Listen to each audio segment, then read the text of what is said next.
Nepal government marks 100 days of its formation, claims the key reforms to strengthen financial discipline. Nepal's Election Commission ramps up efforts for free and accessible March 5 elections. Government finalizes legal frameworks and amends election laws. Janata Samajwadi Party's Yadav nominated for Madhya Speaker with cross-party support, vies for leadership in Provincial Assembly. US carries massive strike against Islamic State in Syria. Move comes in response to Delhi attack on Syria-based American forces.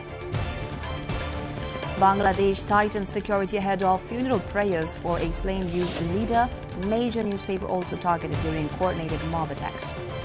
And India's East Bengal club lifts the title of the Maiden SAF Women's Club Championship 2025, defeats Nepal's APF 3-0 in final held in Kathmandu. Good evening, I'm Smita Giseng Tamang and this is NTV World Primetime News coming to you live from Kathmandu at 1900 hours Nepal time. Across the globe, it's 1:15 p.m. in London, 10:15 p.m. in Tokyo, and just after midnight in Sydney. Now, the news in detail.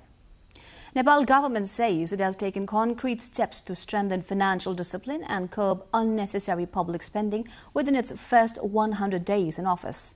Formed after the Gen Z movement, the government completed its 100-day term this week, focusing on fiscal governance and cost control. Authorities have withdrawn around 500 security personnel and vehicles deployed outside official standards, redirecting them to public service. 38 unnecessary offices have been dissolved and 325 vacant posts cut, reducing the state's financial burden. The government has also reprioritized nearly 119 billion rupees in the national budget, channeling funds towards major development projects. An integrated business recovery plan has been launched to support struggling businesses, while more than 50,000 public complaints have been addressed through the Hello Government platform.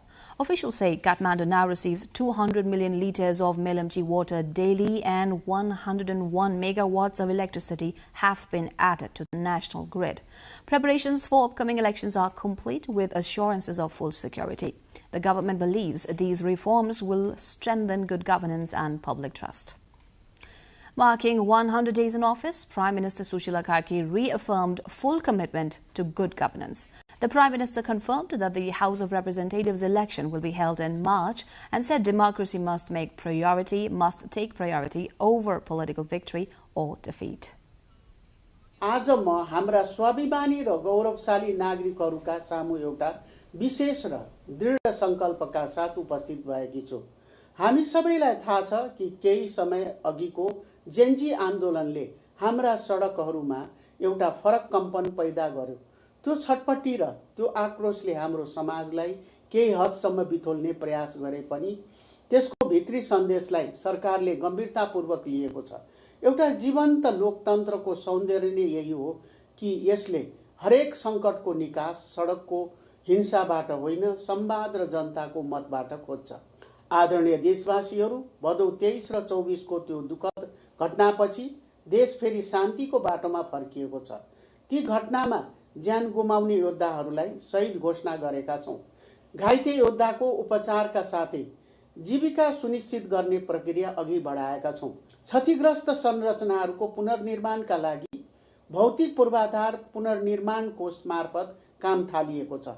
अब हामीले ती नमिठा पलहरूलाई बिर्सेर एउटा सुन्दर र स्थिर भविष्य निर्माणतर्फ हातमा हात मिलाएर अघि बढ्नुपर्छ। अहिले कतिपयको मनमा एउटा जिज्ञासा र केही ठाउँमा भ्रम पनि छ। प्रश्न गर्नेहरूले भन्ने गर्नुभएको छ, के देश साँच्चै चुनावतिरै बढेको हो? के सरकारले शान्ति सुरक्षाको ग्यारेन्टी दिन सक्छ? आज म यही मञ्चबाट देश र दुनियाँलाई प्रश्न पार्न चाहन्छु।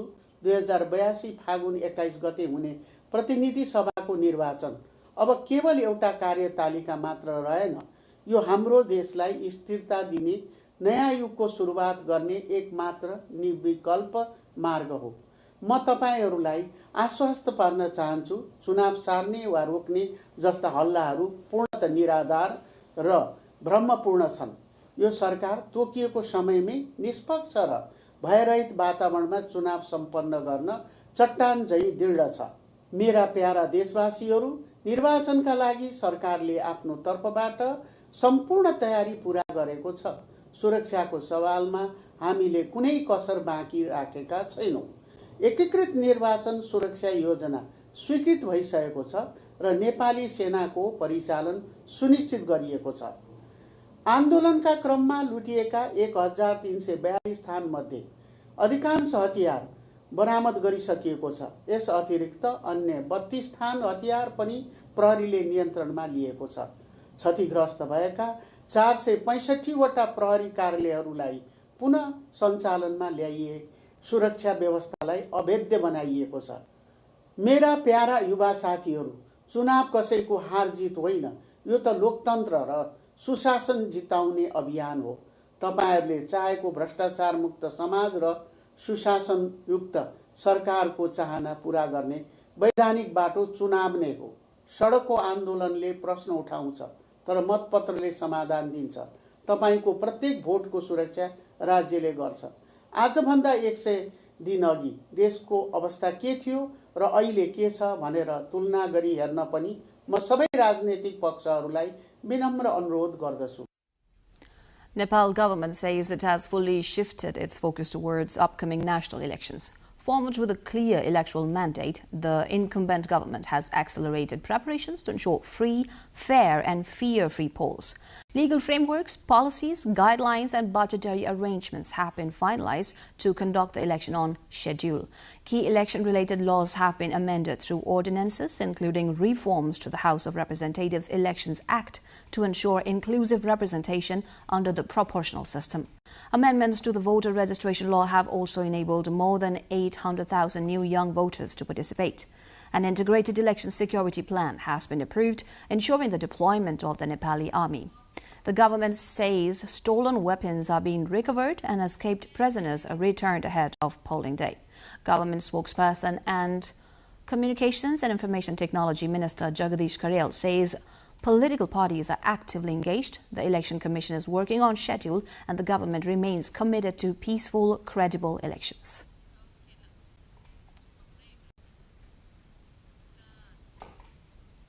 Nepal's Election Commission has finalized a total of 10,967 polling stations nationwide for the House of Representatives election scheduled for March 5. To make voting more accessible, the Commission added 168 new polling stations beyond earlier estimates. Previously, 10,892 polling stations had been proposed. At the same time, 93 stations that were either unused or no longer practical have been scrapped. Election officials say polling locations that were inconvenient for voters have been relocated to more accessible areas. During the review process, errors in polling station names and addresses are also being corrected, and voters are being partially or fully reassigned to nearby voter-friendly locations. The Commission says these measures aim to ensure smooth, inclusive and orderly voting across the country. Coordinator of Communist Party of Nepal, Pushpakamal Dahal, says the public and political parties are fully prepared to head into the elections, but warned that certain forces are attempting to influence that momentum. Addressing a Bagmati province-level unity gathering of his party in Kathmandu, Dahal said there is no alternative to holding elections on the announced date to prevent the country from slipping into uncertainty.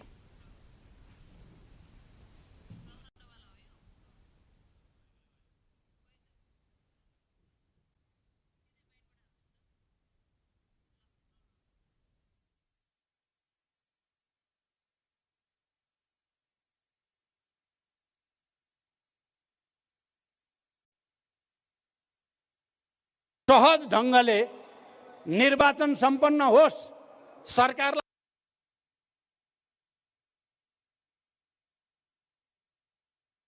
We'll take a short break here. More news coming up.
Welcome back. You're watching NTV World Primetime News.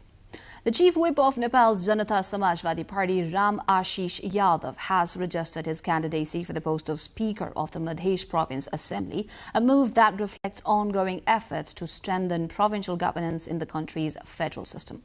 Yadav filed his nomination with the backing of 7 political parties, signaling cross-party cooperation in one of Nepal's most politically significant provinces. According to Province Assembly Secretary Basu Prasad Koirala, the candidacy was proposed by Birendra Singh of Nepali Congress and seconded by Fakira Mahato of the Maoist Centre. Yadav, who represents the Nusha Electoral Constituency 2B in the Provincial Assembly, is seen as a senior figure within the regional party landscape.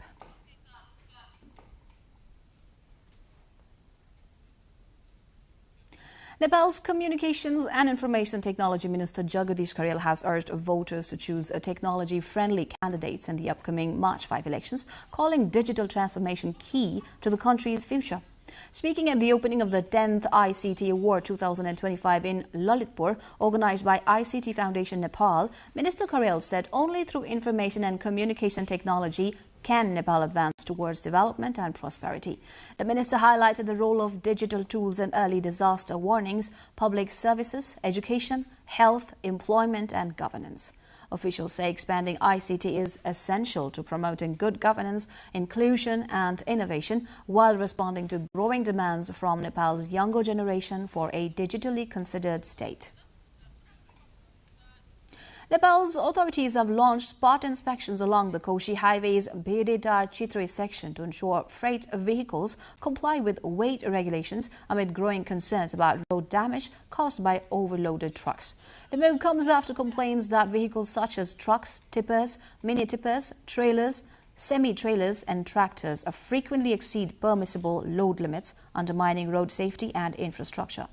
The inspections are being jointly conducted by the Transport Management Service Office in Dhankuta and the Dhankuta District Police Office.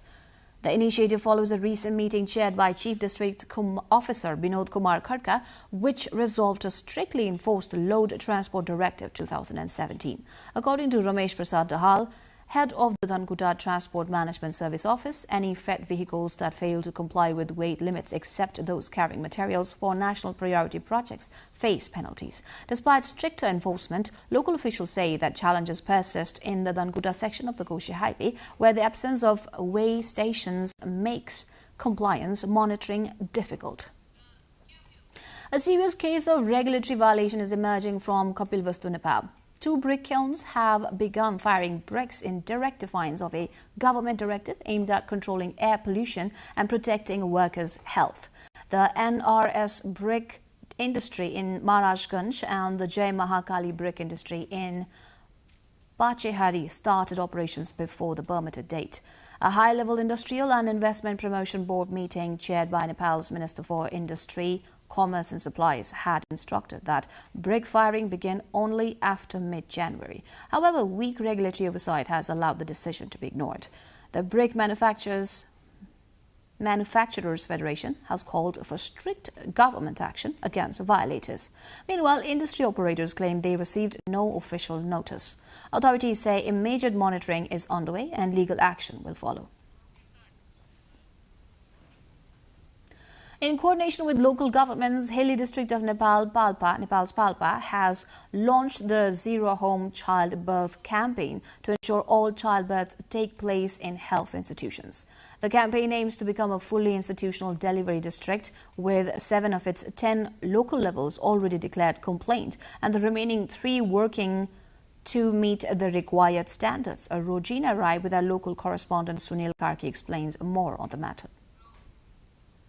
Home childbirth in Nepal continue to pose a serious risk, largely due to the absence of skilled birth attendants and limited access to emergency medical care. Health professionals strongly urge expectant mothers to deliver in health facilities where timely medical support can ensure the safety of both mother and newborn. This remains critical as a majority of maternal deaths in Nepal still occur at home. Against this backdrop, Palpa district in Nepal's hilly region has launched a zero home childbirth campaign aiming to ensure that all deliveries take place under the supervision of trained medical professionals in health facilities. The initiative seeks to completely eliminate home childbirth and achieve full compliance with institutional delivery standards. Encouragingly, 7 out of Palpa's 10 local levels have already achieved 100% institutional.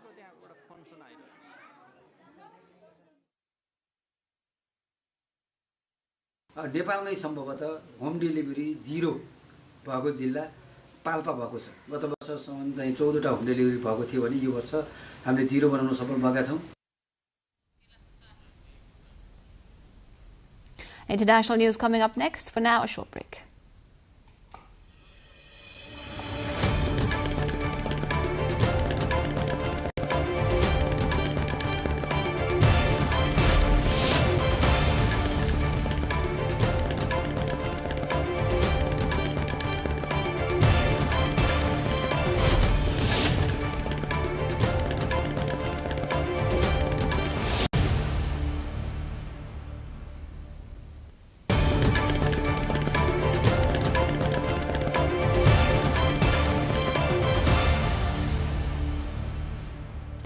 The US says its military has carried out a massive strike against the Islamic State group IS in Syria in response to a deadly attack on American forces in the country. The US Central Command CENTCOM said fighter jets, attack helicopters and artillery struck more than 70 targets at multiple locations across central Syria. Aircraft from Jordan were also involved. It said the operation employed more than 100 precision munitions targeting known IS infrastructure and weapon sites. President Donald Trump said they are striking very strongly against IS strongholds following the 13 December IS ambush in the city of Palmyra, in which 2 US soldiers and a US civilian interpreter were killed. IS has not publicly commented on the attacks. Russian President Vladimir Putin has said there will be no more wars after Ukraine if Russia is treated with respect, and dismissed claims that Moscow is planning to attack European countries as nonsense. Speaking at his annual end-of-year marathon press conference in Moscow, Putin made the claim that there's no repression or criminal prosecution of political opponents in Russia, and that the only requirement to run for office is to declare the sources of one's funding. Against the backdrop of the Russian central bank's decision to lower the key rate to 16% amid slowing economic growth during his annual press conference, Putin said the Bank of Russia is not only managing but acting quite responsibly. Bangladesh tightened security on Saturday, deploying police and paramilitary forces in the capital Dhaka ahead of funeral prayers for a slain youth leader and election candidate whose death has sparked a surge of violence. The unrest in the South Asian nation after the shooting death of Sharif Osman Hadi has included coordinated mob attacks on major newspapers and cultural institutions. 32-year-old Hadi, a key figure in the student-led uprising last year that toppled longtime Prime Minister Sheikh Hasina, was shot in the head by masked assailants in Dhaka last week while launching his campaign. He died on Thursday night in Singapore after 6 days on life support. Bangladesh is to elect a new parliament on February 12, a transition many hope will help the Muslim-majority nation of 175 million people recover from nearly 2 years of instability and reclaim its position as a regional success story. But frequent bouts of violent protests and political wrangling among disparate groups, including Islamist hardliners, have punctured the national sense of euphoria that arose after Hasina was ousted in August 2024. The World Bank said that it has approved $700 million in financing for Pakistan under a multi-year initiative aimed at supporting the country's macroeconomic stability and service delivery. The funds will be released under the bank's Public Resources for Inclusive Development multi-phase programmatic approach PRIDMPA, which could provide up to $1.35 billion in total financing, the lender said. Of this amount, $600 million will go for federal programs and $100 million will support a provincial program in the southern Sindh province. In November, an IMF World Bank report uploaded by Pakistan's finance ministry said Pakistan's fragmented regulation, opaque budgeting and political capture are curbing investment and weakening revenue. More from international front after the short break.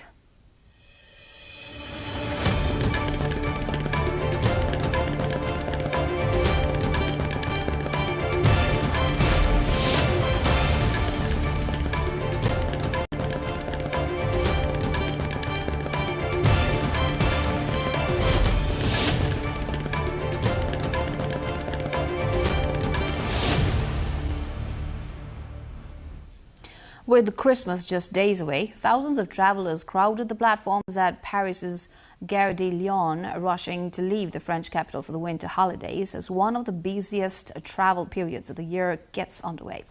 Long queues formed early in the day as families, students and holidaymakers boarded high-speed trains bound for southern France, the Alps and neighboring European countries. Railway staff were deployed in large numbers to manage passenger flows and assist travelers navigating packed concourses. France's national rail operator SNCF was warned of heavy demand throughout the holiday period, advising passengers to arrive early and expect delays during peak hours. The seasonal exodus highlights the strain on Europe's transport networks during major holidays as millions travel to reunite with families or head to winter destinations. Heavy rainstorms sweeping across the United Arab Emirates have left streets in Sharjah and other emirates flooded, disrupting daily life, travel and transport networks. Roads including Al-Istiqlal Street and central areas such as Al-Mazaz in Sharjah were waterlogged, forcing drivers and pedestrians to navigate through ankle-to-knee deep water. Authorities have urged motorists to avoid waterlogged areas and follow safety advisories as unstable weather continues. The downpours have also grounded flights and triggered travel queues at major airports. Emergency services remain on high alert and meteorological authorities warn that unsettled weather with thunderstorms could persist, prompting officials to caution residents and commuters to stay vigilant and minimize travel wherever possible. Turkey's first and only ice museum has opened its doors with a unique theme, animated cartoon characters. At the ATA Ice Museum in Atatürk University, giant blocks of ice have been meticulously carved into lifelike animal figures, including lions, rabbits and other creatures, alongside creations inspired by Turkish mythology. A total of 25 ice artworks are on display, each highlighted by a special lighting system that enhances the intricate details and brings the frozen sculptures to life. The exhibition combines artistry and innovation, offering visitors a rare opportunity to experience storytelling and cultural heritage through ice. Visitors can explore the sculptures while learning about traditional Turkish myths and modern cartoon characters in a frozen setting. The exhibition will remain open throughout the winter season, giving audiences ample time to admire the ephemeral beauty of the ice art before it melts away.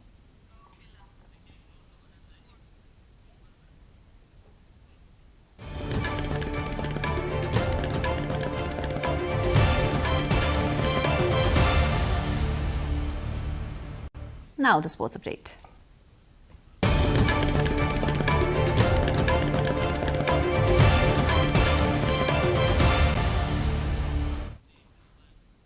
India's East Bengal club has clinched the title of the Maiden SAF Women's Club Championship 2025, beating Nepal's Armed Police Force club 3-0. In the final match held at Kathmandu's Dashrath Stadium, Fazila Ikwaput netted 2 goals, while Shilki Devi Hemam scored another goal for triumphant East Bengal club. With the win, East Bengal club walked away with the cash prize of $10,000, while the runner-up APF club received $5,000. League champion clubs from 5 different countries of South Asia participated in the competition, being held for the first time ever. Organized by the All Nepal Football Association (ANFA), the tournament featured APF Football Club from Nepal, East Bengal from India, Nasreen Sports Academy from Bangladesh, Transport United Ladies FC from Bhutan, and Karachi City FC from Pakistan.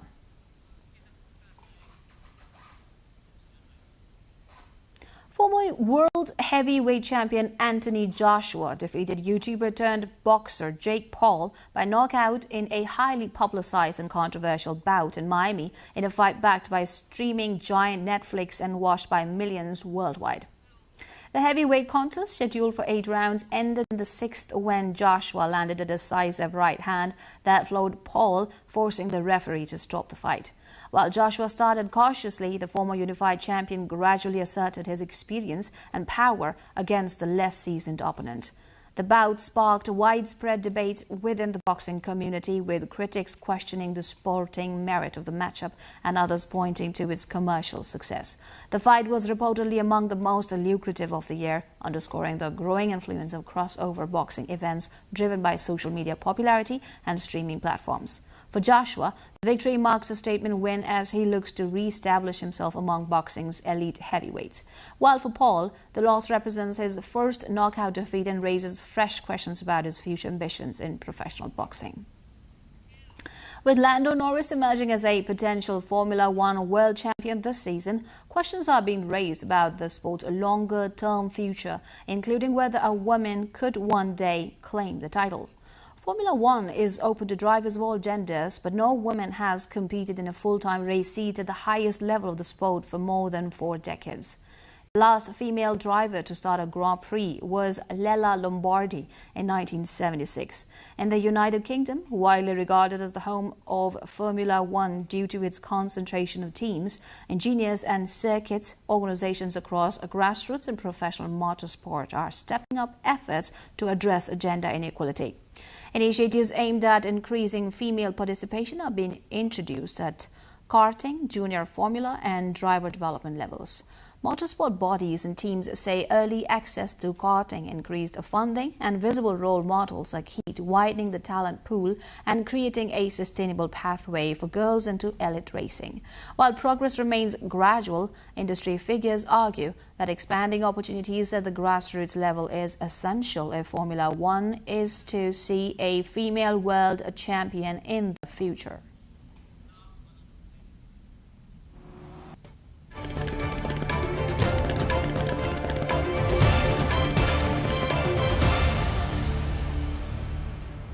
And before wrapping up, let's take a look at the headlines once again.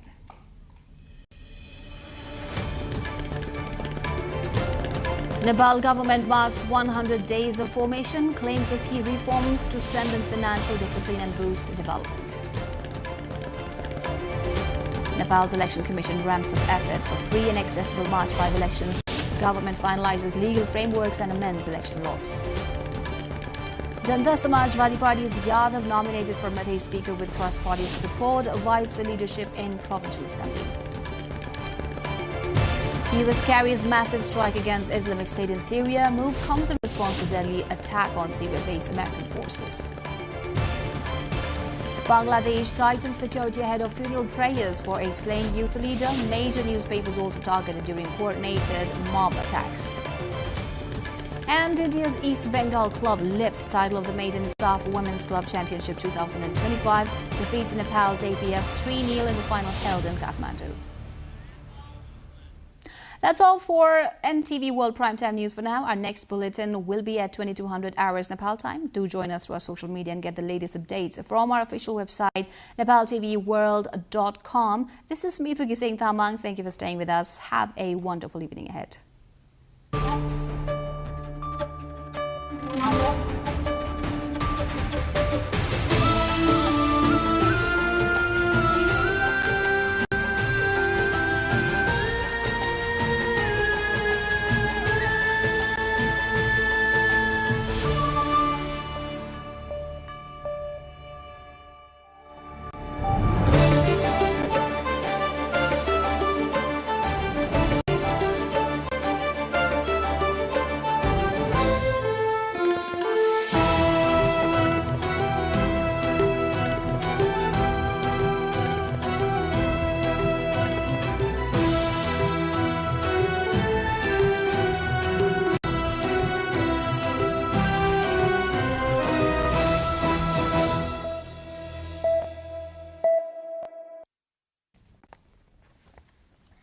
Welcome to the studios of NTV World in Kathmandu. Public Service Broadcasting PSB Nepal's new initiative to make Nepal more visible and audible to the global audience. Welcome on board.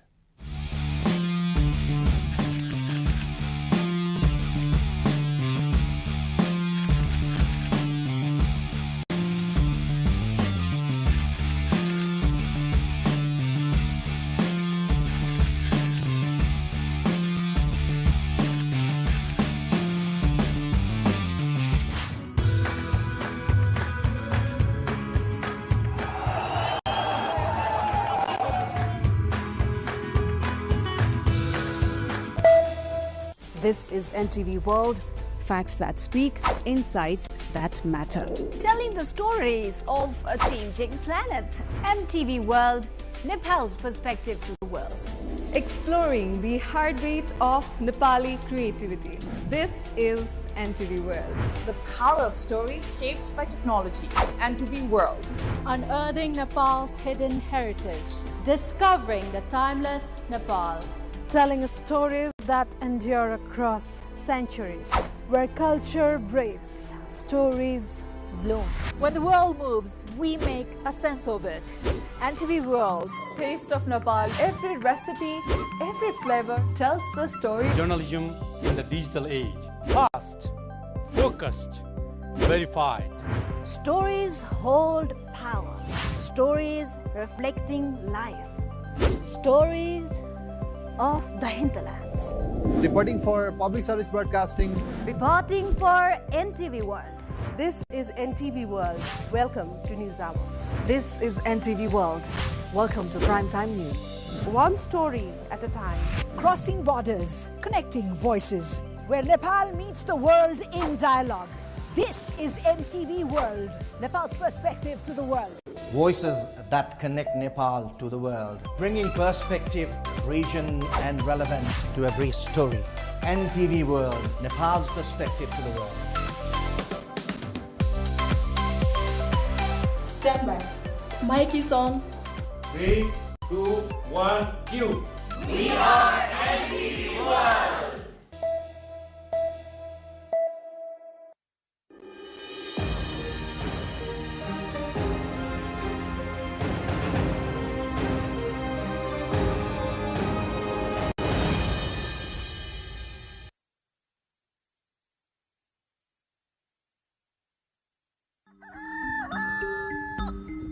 It's early in the morning at the Three Hills village at the wildlife reserve area known as Burunge at Babati district in Manyara region.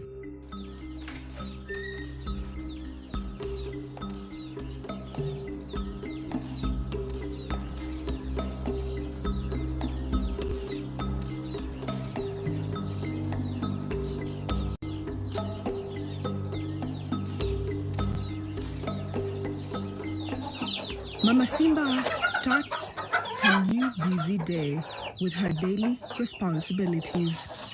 This is a tradition which she carries day by day throughout the week from Monday to Friday.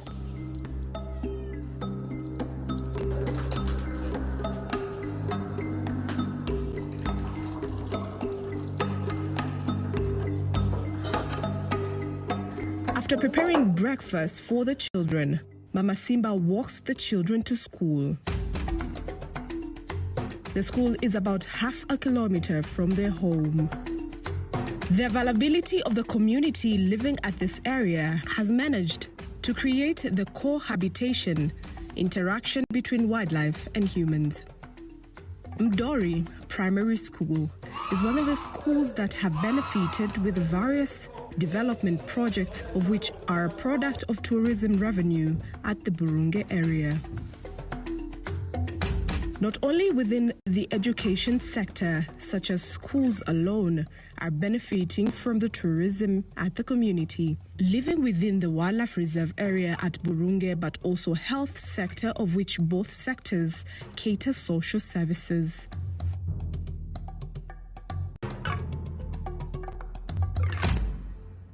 Mama Simba is one of the main beneficiaries of the tourism activities within the area and the sector as a whole by being provided with entrepreneurial skills, not only to her personally, but other women within her community. All these efforts have been delivered by the investors who had rented the touristic areas within the wildlife reserved area at Burunge, so as to make sure that the community within the area do benefit through the investment. I've benefited a lot, I can say, through tourism as a whole. First, I've been able to get an entrepreneurial education, and this has helped me in business management. We are taught something called value chain. The value chain is where it starts and where it ends. So we have been able to get that education, and this has helped me a lot on the business side. I've learned how to do business, what communication skills to use, and when doing business, there is business competition, and how to survive business competition. For example, I'm doing this type of business and there is someone else doing the same business. How should I do it so that I can attract more customers and be different from others? I've been able to learn various methods to be able to do that. Burunge has investors such as Chemchem, Kibo, and many more investors in the wildlife area. I got most of the wildlife knowledge through them. That education has helped me in good governance studies. We have been taught that if you see an animal, you should not think of meat but value in terms of money. We have benefited through our handicrafted products, and we need to protect our forest, because if our forest is invaded and trees used for handmade products are cut down, we would not have other ways to make an income out of handmade products.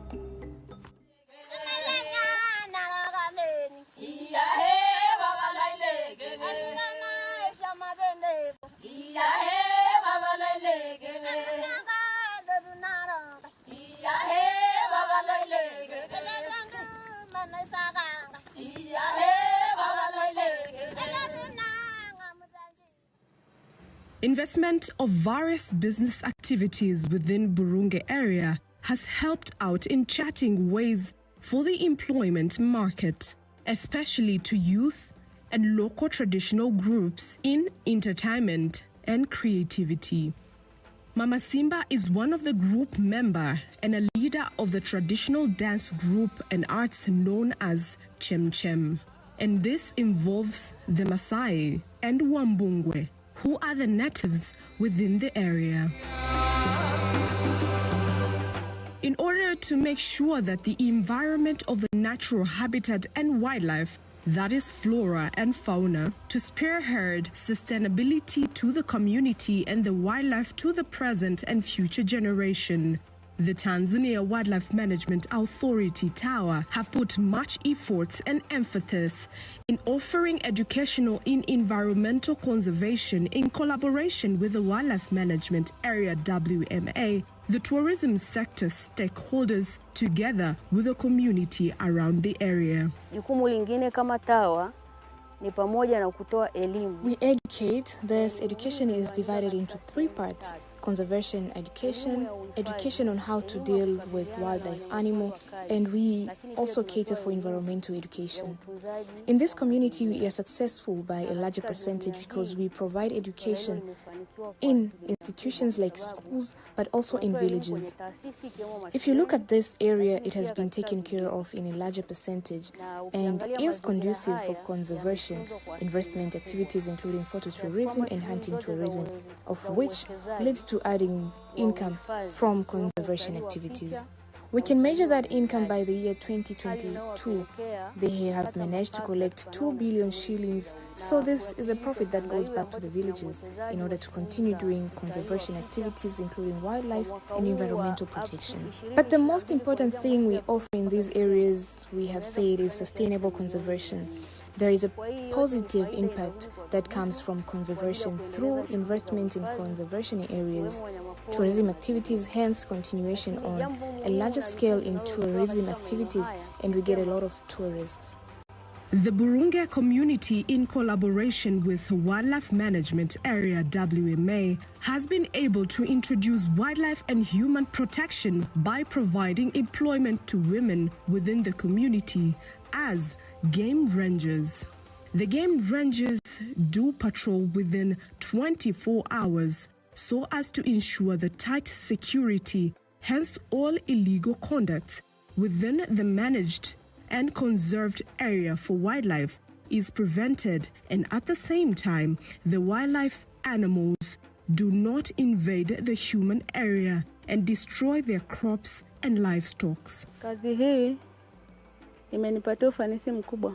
This work has given me tremendous success. I've been able to educate my child, build a house, and doing various social activities. I advise my fellow women to do this work, to love it, and to do it with confidence.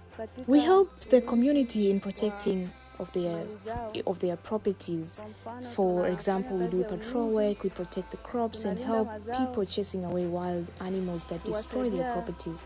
Secondly, we are protecting against poaching in this area of Burunge Wildlife Management. We are assisted by villagers in getting various information to prevent poaching. We do follow-ups on the information, and when we are satisfied with our investigation, we arrest the poachers and take them to the law enforcement agencies. I advise fellow women to love this work, appreciate it, and do it wholeheartedly.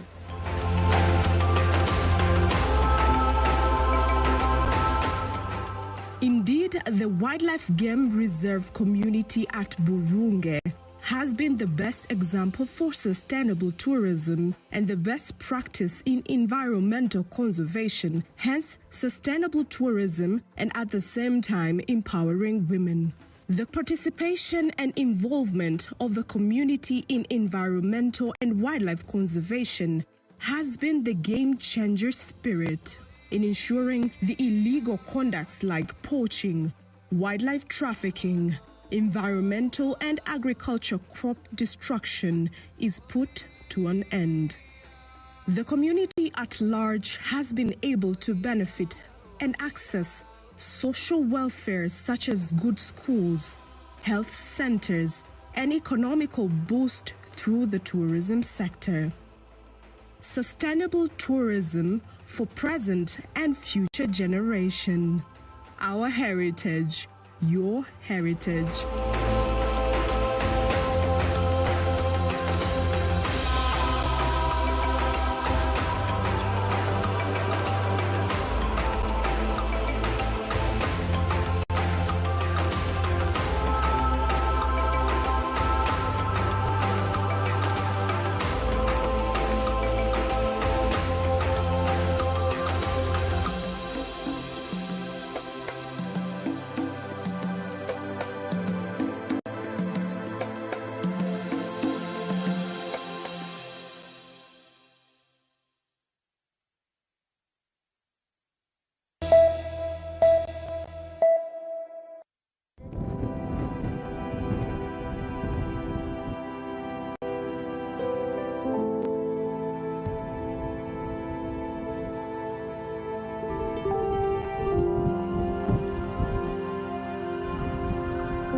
The Pacific region has had a significant impact on the globe, thanks to its crystal oceans, tropical fruits, distinct customs and culture, and friendly inhabitants. Vanuatu, an island nation out of 30,000 Pacific islands, significantly relies on tourism for its economy, lifestyle, and culture. However, the main threat to Vanuatu's tourism economy is the island's nation's propensity for natural disasters, including cyclones, earthquakes, flooding, and volcanic eruptions. Vanuatu is now recovering from Category 4 twin cyclones Judy and Kevin, which destroyed all 83 of its islands and left people without access to water, food, or shelter at night. And Efate is the main island severely damaged. Lelife Resort, a well-known tourist destination on this island, is progressively being rebuilt after being damaged by the cyclones. The resort's sole driver, Jacques Nanette, shares his experience of how he has invested in renewable energy in order to survive these ongoing tragedies. So historically, I come from an island very similar to Vanuatu called Mauritius. It's a tropical island. I call myself an island boy. I love the islands. I grew up on the reef. I grew up in the islands. So it's my home, you know. And when I came to Vanuatu, we bought this property, which is some 670 acres, and you know, we are very much aware of climate change and the damage that's being done around the world with everything to do with climate, the world heating up and so on and so forth. So when we came to Vanuatu, we knew that we would be building a resort and that we were very much at risk of doing a considerable amount of damage if we did things in the normal way. You know, we wouldn't be helping the situation. We'd be probably would be part of the cause of climate change and instead of being the solution. So we very much wanted to be part of the solution, not part of the problem. Jacques is aware that the resort and the environment would benefit greatly from depending on renewable resources rather than producing more greenhouse gas emissions that would cause climate change. So from day one, we decided that we'd be very careful about what trees we would cut down, what trees we would not touch at all.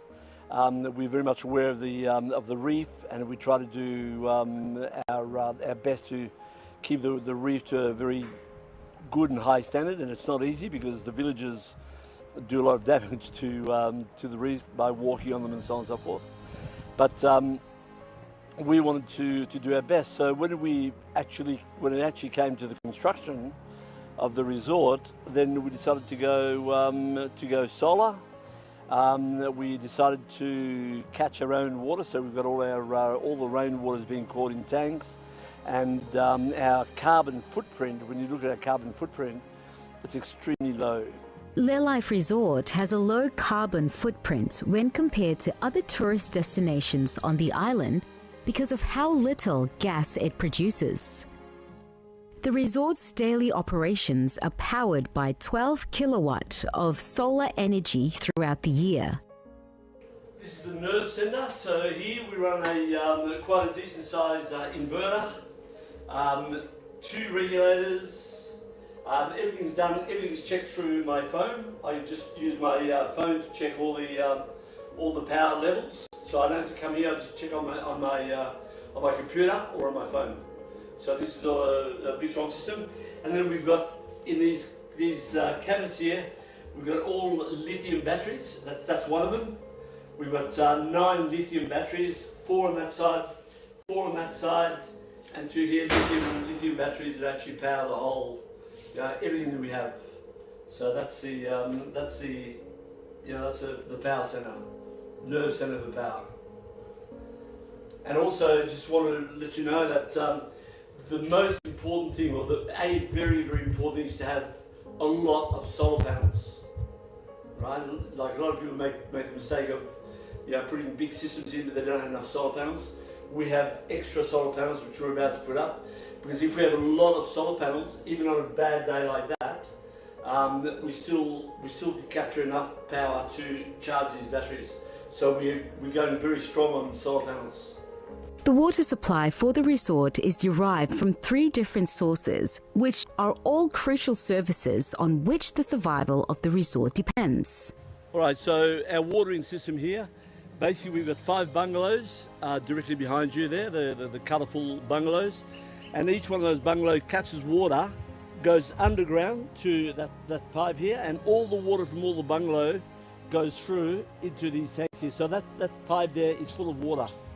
That's full of water, and it goes all the way and catches the water. These two tanks actually catch the water for the whole this side of the resort, and we've got 3 systems like that. That's our number 1 system, and we've got another 2 which do exactly the same thing. One in the restaurant and then one near the farmhouse. So we've got 3 electrical roads, 3 watering areas. And one of the reasons why we've done 3 is because if something goes wrong with one, we've got another one. Making use of the massive land Jacques owns, he cultivates parts of it as subsistence farming for both crops and livestock to supply the resort. However, the resort encounters difficulties due to persistent storms that disrupt the resort's operational supply. Jacques gave an example of the first day incident from Cyclone Judy. Back area. We've suffered major damage. The only time that I sort of felt a little bit edgy was when I was stuck under a table and I couldn't move, and I knew that I was underwater. The water was completely black, I couldn't see anything at all, and I couldn't get out because my head was hitting the top of the table.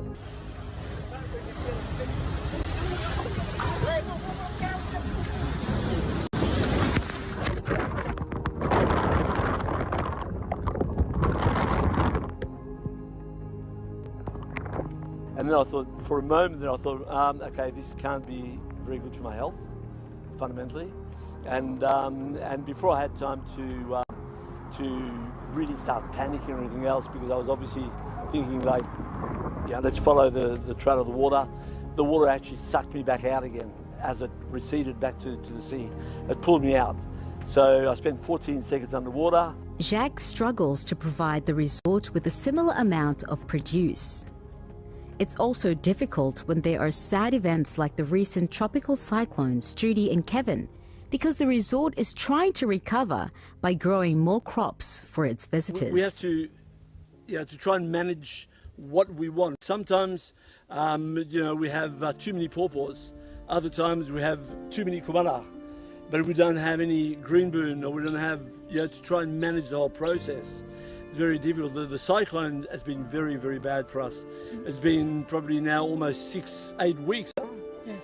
We've not got any fruit, so we have absolutely zero fruit, no vegetables, because the cyclone has bulldozed everything. So now we're just starting again to get some fresh fruit. So the management and working out what we need, what we don't need, what we're going to have too much of, that's really important. The major power and water supply station in Port Vila, UNELCO, does not completely supply electricity to the island of Efate, where Lelife Resort is located. Lelife Resort is in the eastern portion of the island, where most residents rely on solar power systems to receive electricity. Although UNELCO will soon expand its services all around the island, Jacques refuses and is determined about sticking with renewable energy and the resort's own water system so he can manage the provision of water and electricity to his visitors and ensure that they can still use the internet to stay in touch with family and friends who are far away in the event of a disaster in Vanuatu.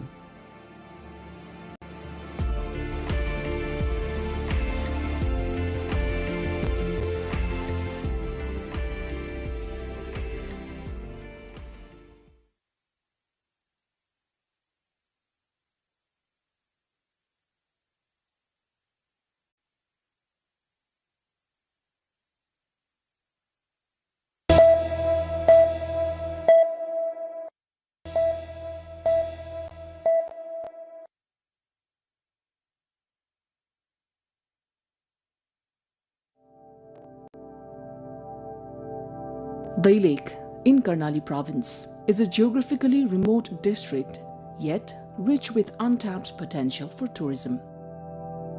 Stepping into Dai Lake, celebrated as a treasure trove of Khas art, culture and heritage, brings a unique sense of joy. journey begins amid its natural beauty, leading us toward Mahabur Rural Municipality. As we leave the mid-hill highway, the terrain becomes challenging, with hilly, muddy roads demanding patience and skill. Long lines of vehicles crawl carefully along the cliffs, reflecting both the difficulty of the route and the enduring devotion of Mahabur Dham. Many travelers choose to continue on foot, advancing step by step toward their destination. Passing through Channa, Dasarathi, Okharbanz, Bhavsaini, Noli, and Unipata, pilgrims ascend the slopes toward Lisne before finally reaching Mahabur Patan. Pilgrims from Dailek and nearby districts often arrive late at night, having begun their journey the previous day. The path to Mahabur Dham is thrilling, adventurous, and breathtaking, made even more dramatic by the steady rain, drifting fog, and steep inclines. Yet the journey itself feels uniquely rewarding.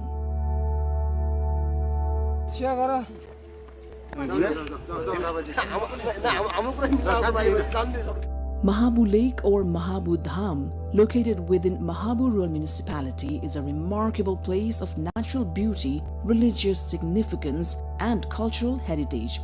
Situated at an altitude of 4,200 meters, the area is adorned with emerald lakes, grazing flocks of sheep and goats, and a sky that dances with Himalayan mist. Every year, during Janai Purnima, a grand fair is held here, drawing thousands of devotees from across the region. Mahabur Dham's spiritual importance is deeply rooted in the ancient worship of Lord Shiva, revered here as the origin site.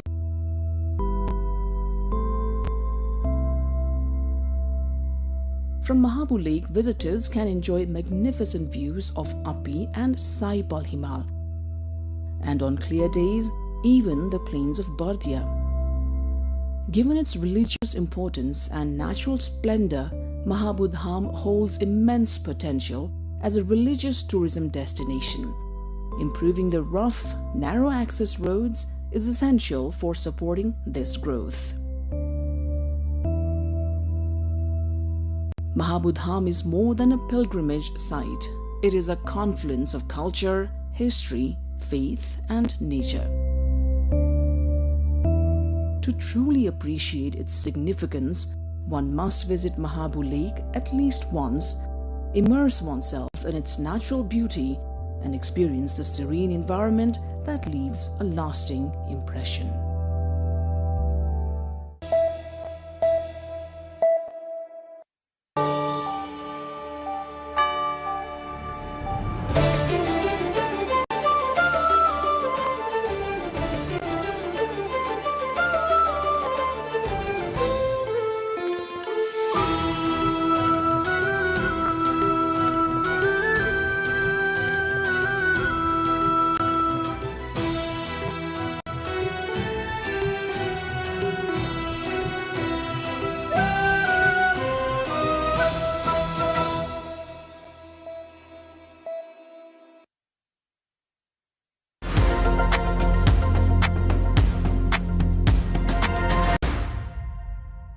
Hello there, welcome to Geopod. South Asia is home to a fifth of humanity, yet remains one of the least integrated regions in the world. For 4 decades, SAARC has carried the promise of cooperation, dialogue, and shared progress, but also the weight of political divisions and unanswered expectations. In this maiden episode of Geopod on NTV World, we look at SAARC's journey, its challenges, and the road ahead, especially as it marks the 40 years since the adoption of the SAARC Charter.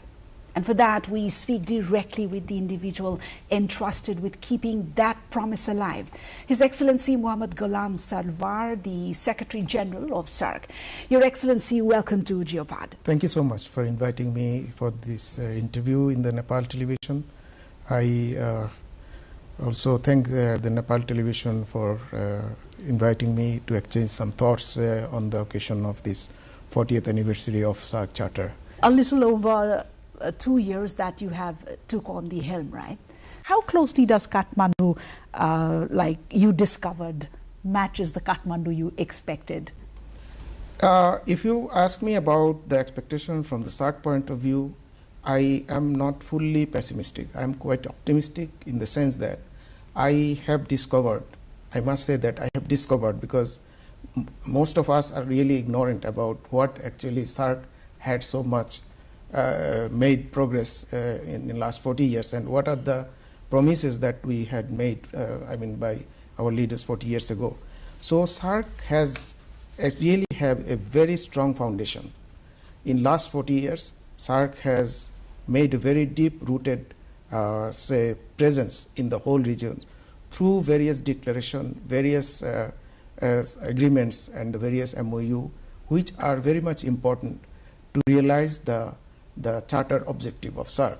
So I just want to name few of those, like agreements on the South Asian Free Trade Area, SAFTA, then the SAARC Preferential Trade Arrangement, SAFTA, SAARC Food Security Reserve, Mutual Administrative Assistance on Customs Matter, Avoidance of Double Taxation, Mutual Administrative Assistance on Tax Matters, Establishment of SAARC Food Bank, Agreement on the Trade Services, Establishment of SAARC Seed Bank, Mutual Agreement on the Recognition of the Conformity Assessment, Rapid Response to the Natural Disaster, Framework Agreement on Energy Cooperation. These are very important, as you would agree with me. And then moreover, we also had a lot of memorandum and convention, like declaration also on the protocol on the field of terrorism, drug control, child welfare, environment, natural disaster, criminal matters, trafficking of women and children, and above all the SAARC Charter. So we have so many important instruments in place in the SAARC process, which were very important for the success of SAARC. So that's why I am really optimistic that still we have, based on this foundation, we can build and go ahead. We must be quite happy that we have been able to come to understanding with among all countries on a consensus basis on all these instruments that we have. So the shortcomings or the frustration, if you say, that we could have achieved much more than what we have now. That is, in short, I can tell you. Right. I mean, a part of SAARC's mandate, certainly, it was built on a foundational optimism, which is so very reflective on what you've just shared, and even the spirit that you carry so far, right? Cooperation free from bilateral tensions, I believe, also was one of the mandates that were to be included. But reality has often been, more complicated than what was envisioned back then, 40 years ago. So in this context, Your Excellency, the Charter envisioned cooperation almost unburdened by bilateral disputes. Yet, geopolitical tensions have very visibly constrained SAARC's collective potential. Do you think the Charter still reflects the region's political and economic realities, or is it time to reimagine SAARC's foundational assumption? Thank you. This is a very important question I face everywhere, and this is a difficult question to answer also, because actually over the last 2 years I have given a lot of thoughts about this issue, that is this charter self-contained or it needs some kind of new reflections to be put into. I actually found that this charter had been drafted very well. I mean, given all the geopolitical reality and the reality on the ground in our region, I think this has been there cannot be any better say foundational instrument in South Asia.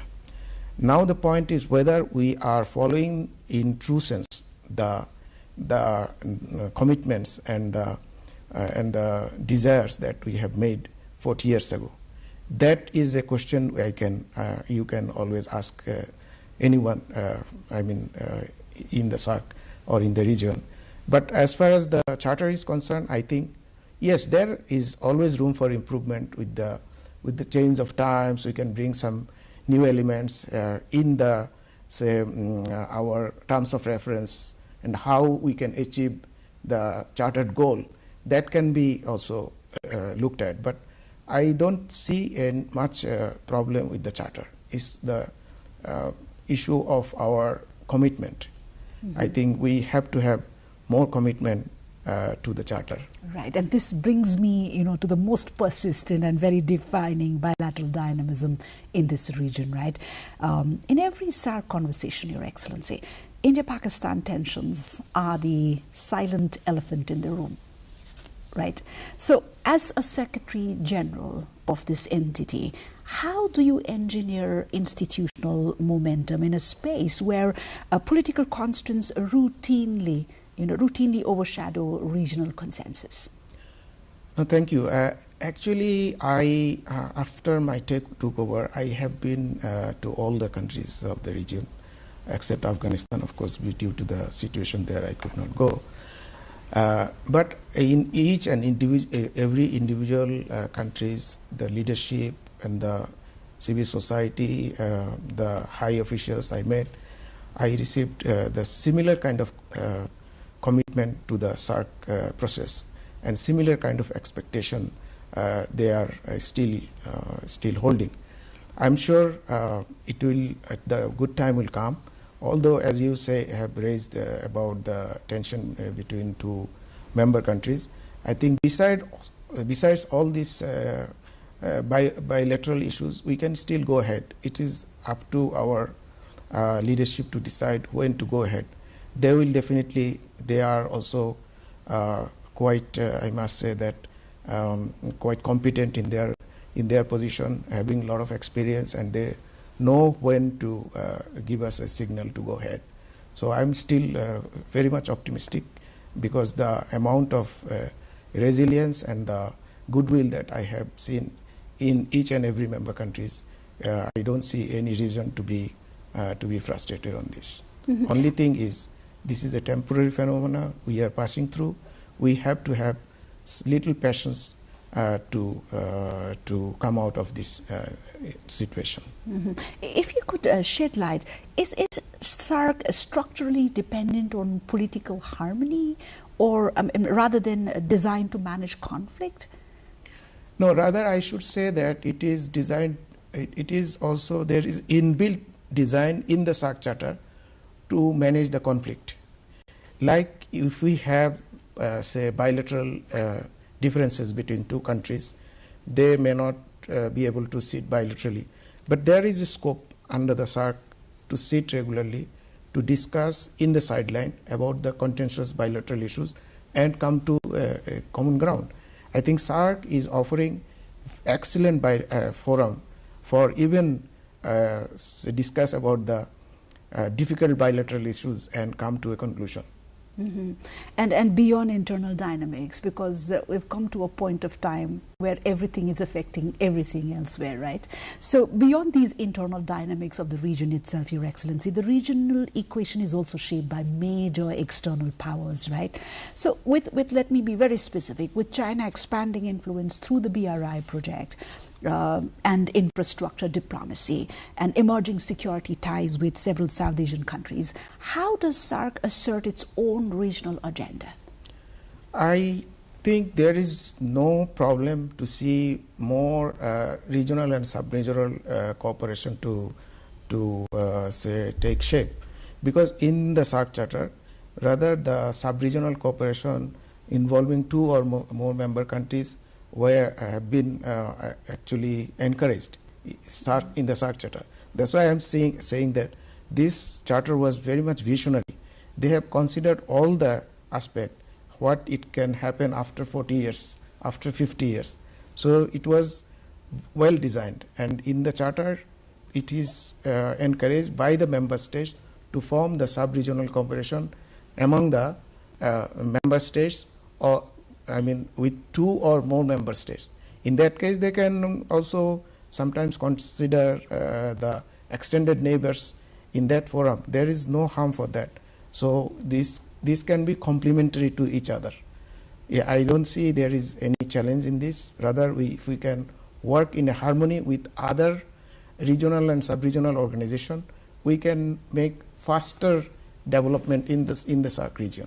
So could you shed a little more light on how SAARC can maintain its central role at a time when external actors, or in your very own terminology, extended actors are increasingly shaping, South Asia's strategic choices? How does SAARC maintain its central role? Now, I think if we are united in our commitment that we have made 40 years ago, I don't think there any kind of say global situation, of course, will affect all countries. There is no denial of the fact that because we are so interconnected now globally to each other. So anything happen to our extended neighborhood or even beyond the region will directly or indirectly affect us. So having said that, I think if we are fully aware of the potentials that we have within the region, and if we sincerely work to get the benefit out of those, I think SAARC is still the best answer. Now let's turn to the economic front, Your Excellency, an area or a domain where the region holds great promises because it's one of the most rapidly rising regions in the world. Yet the delivery has been far below the potential. Intra-SAARC trade, if you look at the figures, well below 6%, which is again one of the lowest in the entire world. What structural or political barriers are creating or holding SAARC back? You are absolutely right that the intra-regional trade in SAARC is really quite low, which is between 5 and 6%, and the potential, as you have said, is tremendous. Currently, the intra-regional trade between SAARC is around 20 odd billion, around 23 billion or so. But according to a World Bank estimate, if we can remove only few small barriers in the SAARC process, it can grow to almost 67%. Not 67, 67 billion, from 23 billion to 67 billion in 5 years. That means it will be almost tripled. So there, I think, if we keep aside all the, say, contentious issues and go ahead and give importance to the trade, I think that would be the best way to go ahead. With the world reorganizing the supply chains, Your Excellency, can SAARC seize the opportunity to becoming a competitive regional hub? What are the prospect areas that you see? Yes, those global scenarios, especially in the trade regime, is, I think, indirectly bringing an opportunity for our SAARC region to think about the trade within the region.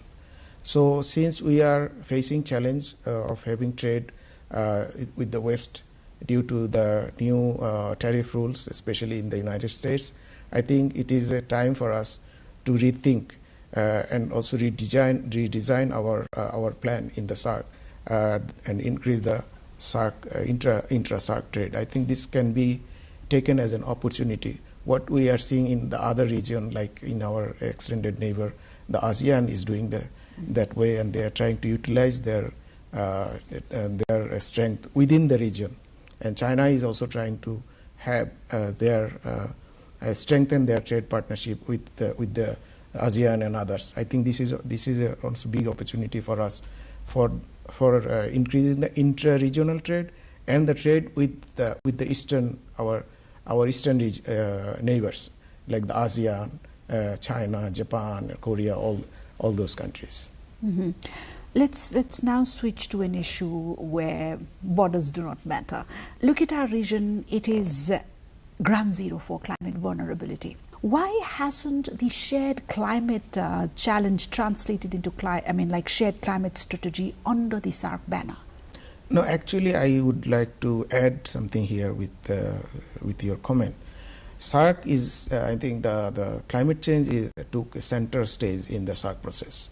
Our leaders in 2010 in the Thimphu summit, we have adopted the Thimphu Statement of Climate Change, where we have laid out our plan how to deal with these climate challenges together as a region, because it is sometimes only the regional effect, initiative may not be enough sometimes, because as you said that it doesn't have any border. We have to have greater cooperation in the international level.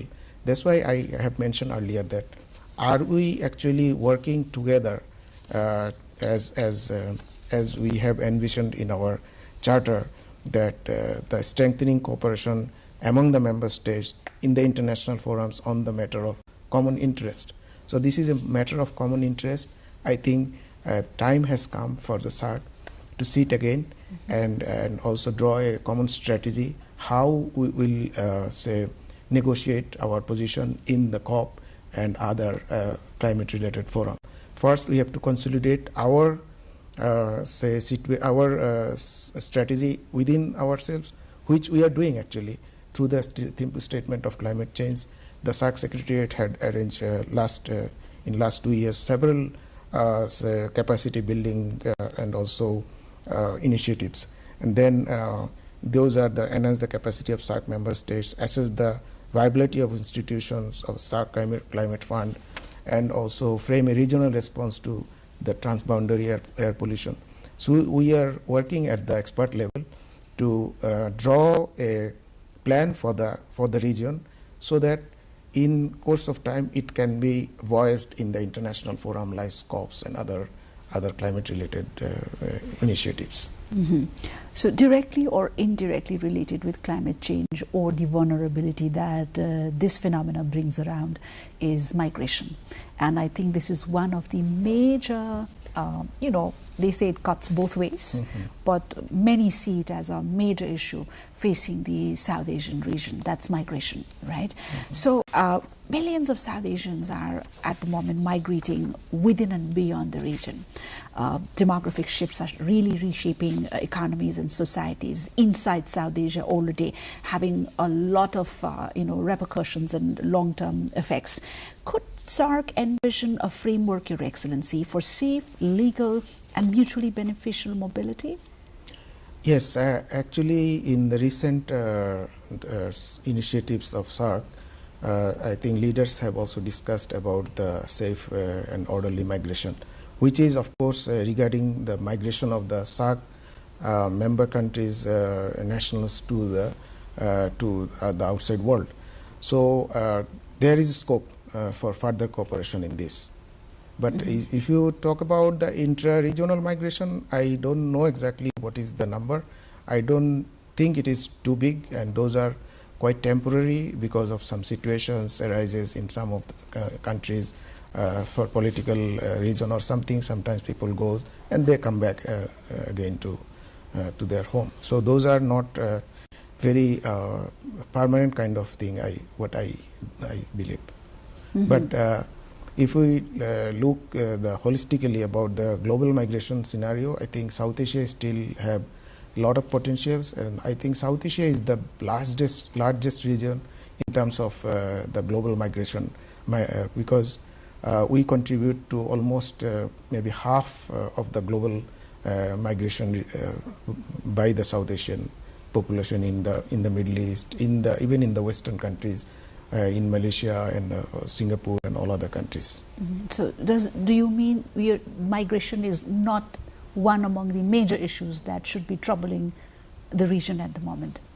No, if we talk about the outward migration outside the region, I think there is a lot of potentials still there, and if we work together to draw a common plan for the South Asians to protect our migrants who are going to work abroad, that would be then it will strengthen our position in the receiving countries, because we know that in some of the receiving countries our people are not getting their rights properly. So if we can work together, I think we can have a very strong policy as a regional policy through which we can negotiate with the receiving countries where our people are going in large number and working, and sometimes they are not getting enough their rights and the support that they desire for. So is SAARC even thinking about incorporating in pursuing any sort of efforts to this effect? Yes, it is very much there in the SAARC agenda. Okay. So let me move on to your own institutional sphere, Your Excellency. Critics of, let me quote them, often say that the Secretariat lacks teeth, meaning, you have to function under limited resources, limited autonomy, and limited mandate. That's what the critics have been on and off saying, right? So what reforms do you believe are essential for the SARC to deliver real impact in the next decade? You see, reform is always an ongoing process. So SARC Secretariat has also made a lot of, very strong contribution in the SARC's 40 years of journey. So since we are not actually having the higher level meetings like summit, Council of Ministers, so this interim period, it is always difficult to keep the professionalism among the staffs. So we are quite mindful about it, and from the Secretariat we are trying to keep our, especially from my position, I'm trying to keep my colleagues engaged with the international or other international forums, so that our professional competency doesn't get affected due to the lack of higher level interactions or higher level meetings. So as you said, SARC summits have remained stalled for many years now, and that is the prime and the core concern for the region and even the institution itself. So do you see or foresee a political opening for their revival? As I said initially, as a diplomat, I'm always optimistic, and diplomacy and dialogue is the best way to resolve any stalemate in any situation. So I am fully optimistic, and there is nothing called the last word in politics. So I'm sure things will get momentum. Maybe we have to have some more passions. At the moment, as we are holding this conversation, Your Excellency, we cannot do away without talking the shift that the region is at the moment seeing, some unprecedented episodes. Just a quick recall across Bangladesh, Sri Lanka, Nepal, recently we witnessed a generational jolt, right? Youth-led mobilizations which strongly demanded accountability, transparency, and dismantling of the entrenched political cultures, quote unquote.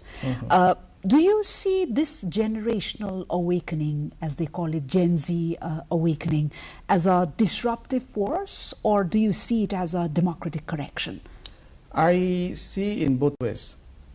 I think we, in the SARC, we have given enough importance to the youth, children and the women. So if we continue to follow up with those initiatives that we have taken under the SARC umbrella, I can assure you that things will get much better. Here, if you say Gen Z or the youth movement, whatever name you call it, actually there is a big generational shift we have seen because of the technological advancement and the free flow of information. So the new generation now, they are quite informed now. Sometimes they are, it can be positively informed or negatively informed because of some media and social media's intervention. It cuts sometimes both ways. So if we have free and open dialogue with the new generations, and as we continue it on a regular basis, I think because their concern needs to be seen and also addressed. That's what they want. So if we take initiative beforehand, so the cost of these kind of movements will come much less, or this kind of movement will not happen even. And this generation that we are talking of, this is not only loud on the streets, right? It's loud online. And the digital landscape, certainly, we need to admit, that has turned South Asia's youth into a hyper-connected, political force. Movements now cross borders, through narratives, through shares, through statements, and through solidarity. So how does institutions like SARC, engage with a generation that organizes in real time and demands results with urgency? Yes, we actually, from the SARC, especially from the SARC Secretariat, we always wait for the guidance and from our leaders.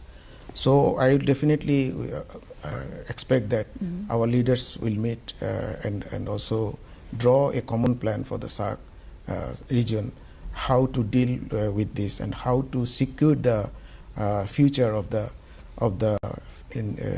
next generation. Actually, by securing their future, we are securing our future also, because our future will be on their hand. They will take our place very soon.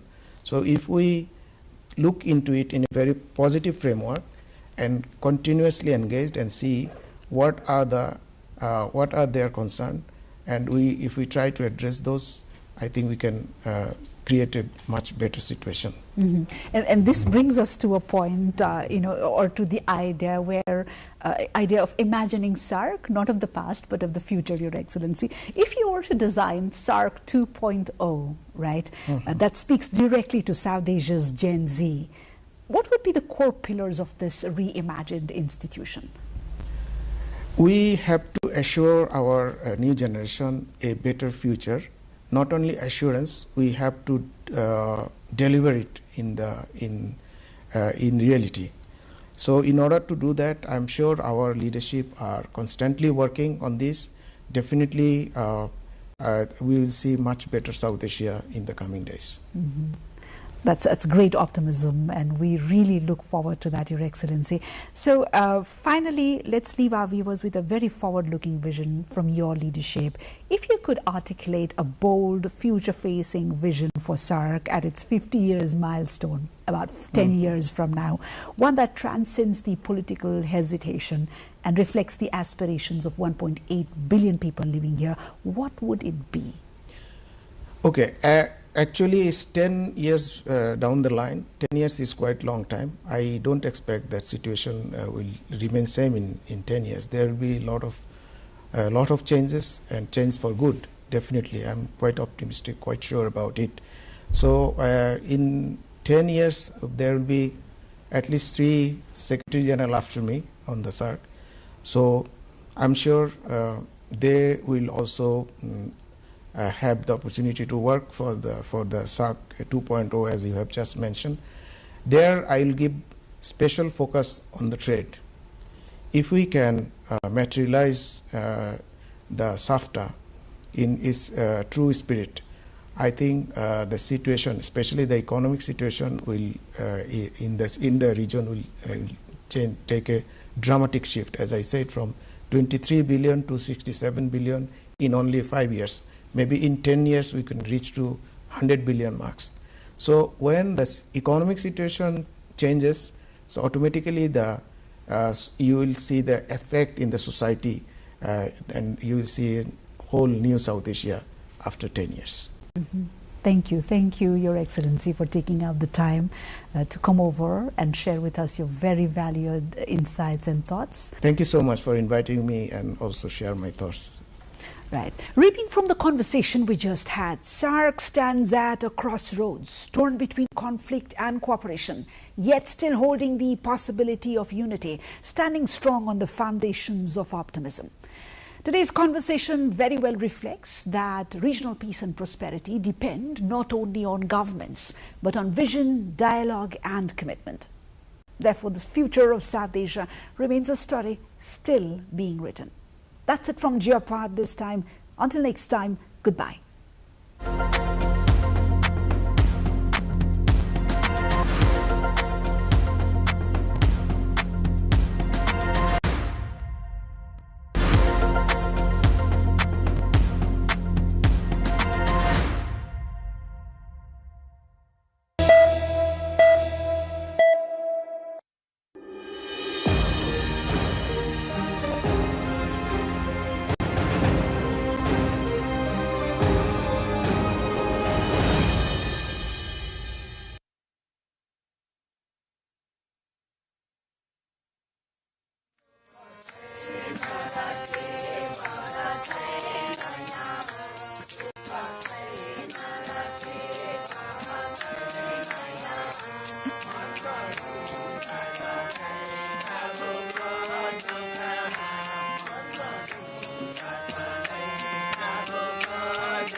Patan Durbar square विश्व सम्पदामा पर्नुको आधारहरूको कुरा गर्दै सबभन्दा पहिले त यो विश्व सम्पदामा युनेस्कोले 1979 मा यो पाटन दरबार क्षेत्र अथवा त्यो बेला चाहिँ Kathmandu valley world heritage site भनेर काठमाडौँ उपत्यकाको 7 वटा विभिन्न क्षेत्रहरू जसलाई अहिले हामी संरक्षित स्मारक क्षेत्र भन्छौँ 7 वटा विभिन्न क्षेत्रहरूलाई काठमाडौँ भ्याली वर्ल्ड हेरिटेज साइटमा इन्लिस्टिङ गरेको थियो। अब त्यसमा सबभन्दा ठुलो कुरो त के भन्दाखेरि तपाईँले पाटन दरबार स्क्वायर, काठमाडौँ दरबार स्क्वायर, भक्तपुर दरबार स्क्वायर हेर्नुभयो भने यो 17औं शताब्दीसम्म मल्ल राजाहरूले यहाँ शासन गर्दाखेरिको दरबार क्षेत्र हो। दरबार स्क्वायर नामैले अब धेरैले सोध्छन् दरबार स्क्वायर भनेको के हो भनेर। वास्तवमा यो तीनटा त्यो बेला चाहिँ यो तीनटा अहिलेको ठुलो सहरहरू पहिला तीनटा छुट्टा छुट्टै राज्य नै थिए, छुट्टा छुट्टै देशकै रूपमा स्थापित थिए, मल्ल राजाहरू थिए, त्यसकारण राजाहरूको दरबार भएको कारणले दरबार स्क्वायर भन्ने। अब पाटन दरबार स्क्वायरको कुरा गर्दाखेरि पाटन दरबार स्क्वायरमा पाटन दरबार पुरानो मल्ल राजाको दरबार लगायत यहाँ भएका विभिन्न मन्दिरहरू हेर्नुभयो भनेदेखि यहाँ 16औं शताब्दीदेखि लिएर 17औं 18औं शताब्दीसम्मका पैगोडा शैलीका र शिखर शैलीका विभिन्न मन्दिरहरू। त्यसमा सबैभन्दा पुरानो भनेको 1565 मा बनेको चारनारायणको मन्दिर हो। यो चारनारायणको मन्दिर लगायत अरू मन्दिरहरूमा हेर्नुभयो भने हामी यसलाई हाम्रो पैगोडा शैली भन्छौँ। यो चाहिँ नि नेपाली एकदम बेग्लै किसिमको आफ्नै पहिचान भएको पैगोडा शैली हो। तपाईँले साउथ इस्ट एसियातिर अन्त हेर्न जानुभयो भने पैगोडा शैली भनेको भिन्नै प्रकारको छ। तर हाम्रो यहाँको पैगोडा शैली भनेको मल्टी रुफ, धेरैवटा छाना भएको, झिङ्गटीको छाना भएको त्यस्तो मन्दिरलाई चाहिँ हामी पैगोडा शैली भन्छौँ। यो चारनारायणको मन्दिर लगायत अन्य पैगोडा शैलीको मन्दिरहरूमा हेर्नुभयो भने काष्ठकलाले यति भरिपूर्ण छ।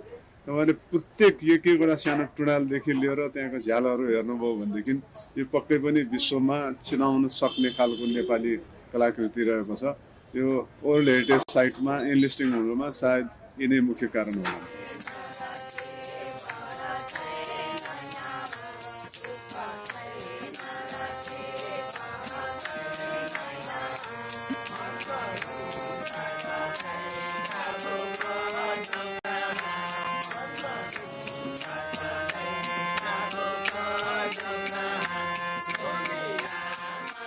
पाटन दरबार कसले बनाएर कहिले बनायो भन्ने कुराहरू चाहिँ इतिहासमा एकिन मिति पाउन सकिँदैन। तर यसको ऐतिहासिकताको चर्चा गर्दा चाहिँ किराँत कालदेखि नै सुरुवात गर्नुपर्ने चाहिँ यसको नाम एल भएको कारणले गर्दा कसैले एलम्बरको नामबाट एल रहन गयो या पनि भन्ने कुरा छ। त्यसपछि आएर हामीले लिच्छवीकालीनमा चाहिँ 643 को एउटा अभिलेख यो केशवनारायण चोकमा देखिन्छ भने अर्को 570 एडीको चाहिँ मङ्गहिटी धारा पनि देख्न सकिन्छ। त्योभन्दा पछिको संरचनाहरू चाहिँ सबै मल्ल शासकको बेलामा बनेको देखिन्छ।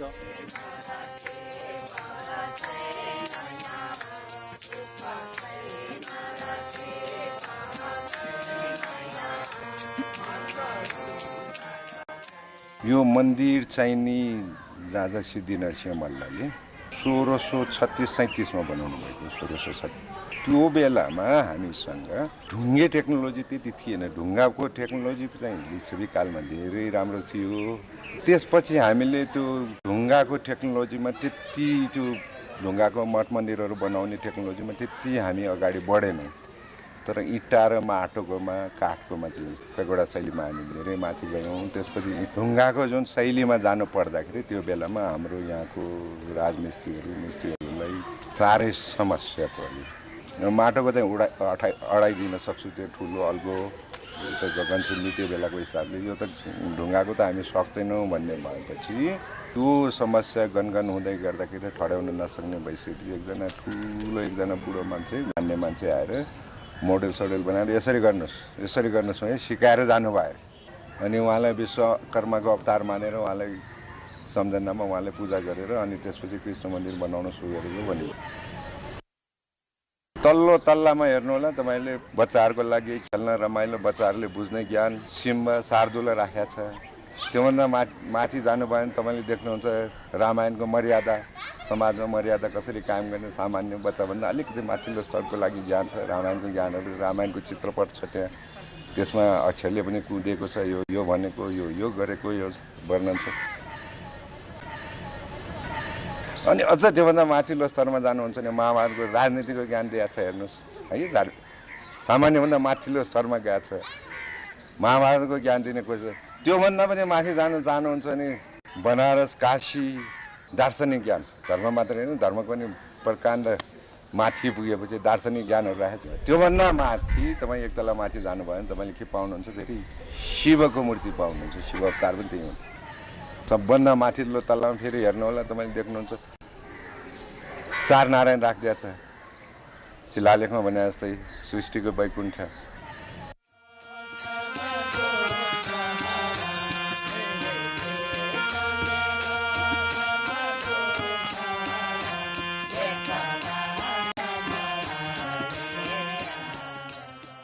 अब यो म पर्को टोलमा बसेको नाताले चाहिँ पर्को टोलबाटै हराएको लक्ष्मीनारायणको चाहिँ मूर्ति जो छ त्यसको बारेमा चाहिँ अब खोजनिति गर्ने हाम्रो कर्तव्य पनि भयो र मेरो पनि कर्तव्य हुन आयो। यो हराएको चाहिँ करिब यो 44 सालतिर हो खास चाहिँ।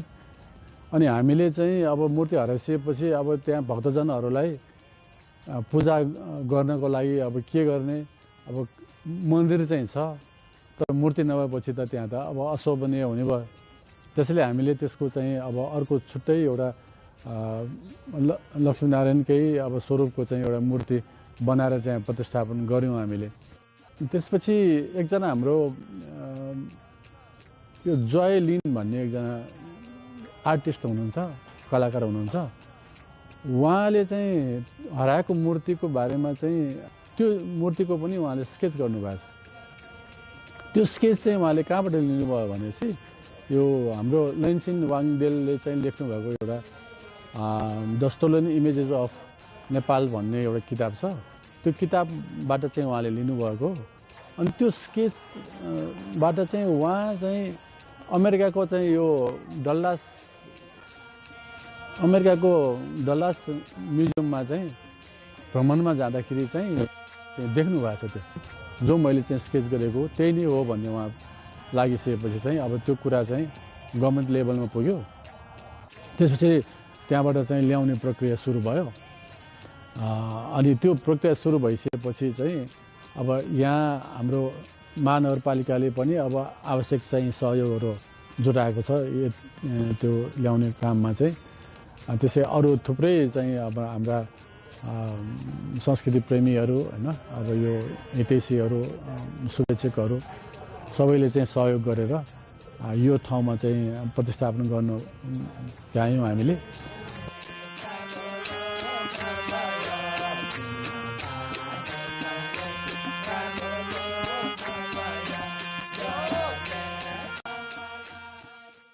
मणिमण्डपको बारे कुरा गर्नुपर्दाखेरि चाहिँ हाम्रो यो मणिमण्डप चाहिँ 2टा पार्टी छ, जुन त्यो मङ्गल बजारको त्यो हेटी तल जानेकोमा चाहिँ। अनि त्यो पार्टी बस्नको लागि मात्र होइन कि त्यहाँनिर चाहिँ कल्चर र त्यसमा चाहिँ हिस्टोरी धेरै कुरा जोडिरहेको छ। स्पेसली कुरा गर्नुपर्दाखेरि चाहिँ त्यसमा चाहिँ हाम्रो मच्छिन्द्रनाथ जात्रामा चाहिँ एकदम ठुलो रोल खेल्छ त्यसले चाहिँ। अब हामी तल जाँदाखेरि दाहिनेपट्टिकोमा चाहिँ त्यहाँनिर बसेर हाम्रो गुठीको मच्छिन्द्रनाथ गुठीको चाहिँ मानिसहरू अनि प्लस पानेजु खलकहरू अनि ज्योतिष खलकहरू चाहिँ बसेर त्यहाँनिर चाहिँ कुन दिन जात्रा गर्ने, कुन दिन रथ तान्ने, कुन दिन फोटो देखाउने, त्यो सबै डेटहरू चाहिँ त्यहाँ बसेर चाहिँ सबै खलकहरू बसेर चाहिँ सहमतिमा चाहिँ त्यो फिक्स गर्ने गरिन्छ। सो अहिलेसम्म पनि त्यो चाहिँ कल्चर चाहिँ अहिलेसम्म पनि कन्टिन्यू भइरहेको छ।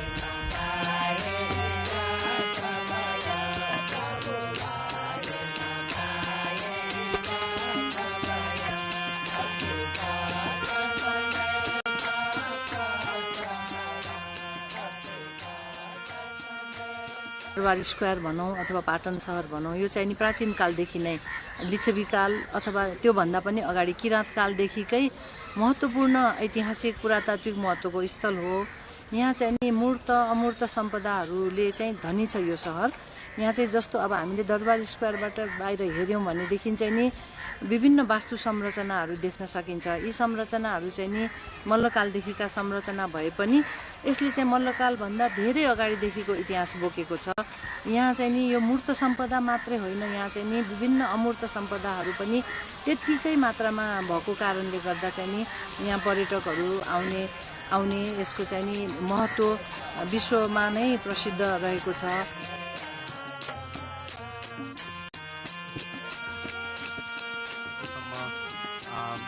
आजभन्दा 382 वर्ष अगाडि राजा सिद्धसिंह मल्लको पालामा उनका गुरुद्वय हरिवंश राजोपाध्याय तथा विश्वनाथ राजोपाध्यायको सहयोग र सल्लाहमा चाहिँ यो नाच देश र जनताको कल्याणको लागि 5 दिनबाट सुरु भएको थियो।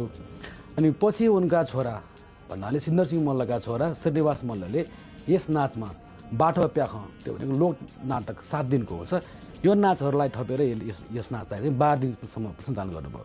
पछि उनका पनि छोरा श्रीनिवास मल्लका छोरा योग नरेन्द्र मल्लले चाहिँ यसमा यो नाचमा चाहिँ अरू उषाहरण र माधव वानर भन्ने नाचहरू थपेर यसलाई चाहिँ कार्तिक महिनाभरि त्यो भनेको 27 दिन तिहारको 3 दिन बाहेक एकै महिना सञ्चालन गर्नुभयो। यो कार्तिक महिनाभरि सञ्चालन गरिने भएकोले पनि यो नाचलाई चाहिँ कार्तिक नाच भनेको हो। र अनि यो नाचमा चाहिँ हाम्रो नेवार समुदायको बाहुल्यता रहने गर्छ। हाम्रो नेवार समुदायको सम्पूर्ण जातहरू माथिल्लोदेखि लिएर सम्पूर्ण तल्लो जातसम्मको यसमा यो नाचमा समावेश भएको छ। अनि विभिन्न जात अनुसारै यसमा कलाकारहरू साथसाथै यसमा चाहिँ सहयोग गर्नेहरूलाई पनि भिन्न कामहरू छुट्याइ आएको छ, जुन हालसम्म पनि निरन्तरता भइरहेको छ।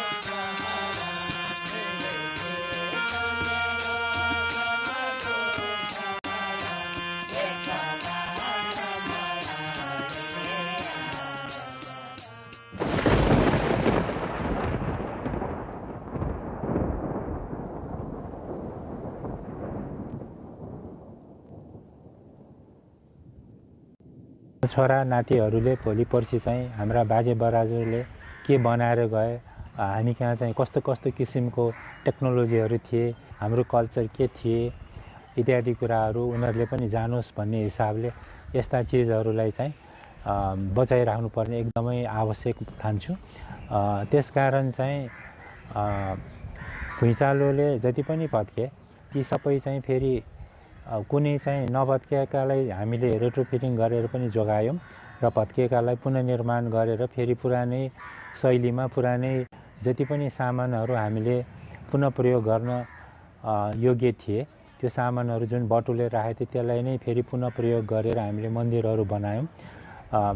जस्तो हामीले नयाँ बनाउन नसकिने भन्ने होइन कि नयाँ बनाउँदाखेरि त्यसको जति महत्त्व हुन्छ त्यसलाई हामी चाहिँ भनौँ न अब अर्को 50 वर्षपछि हामीले त्यो नयाँ राम्रै बनाए पनि यो चाहिँ 72 सालको भुइँचालोपछि बनाए यसको चाहिँ 75 वर्ष भएको छ भन्ने चाहिँ हामी चाहिँ जुन रिसर्चबाट देख्छौँ। तर अहिले जुन मन्दिरहरू छन् 300-400 वर्ष पुरानो छन् त्यसलाई नै हामीले जोगाइराख्यो भने अझ त्यसको चाहिँ महत्त्व बढ्दै जान्छ। त्यसकारण जति सक्यो त्यति चाहिँ हामीले पुरानो सामग्रीहरूलाई पुनः प्रयोग गरेर त्यसलाई नै चाहिँ हामीले चाहिँ युज गर्नुपर्छ भन्ने चाहिँ मान्यता राख्दछ।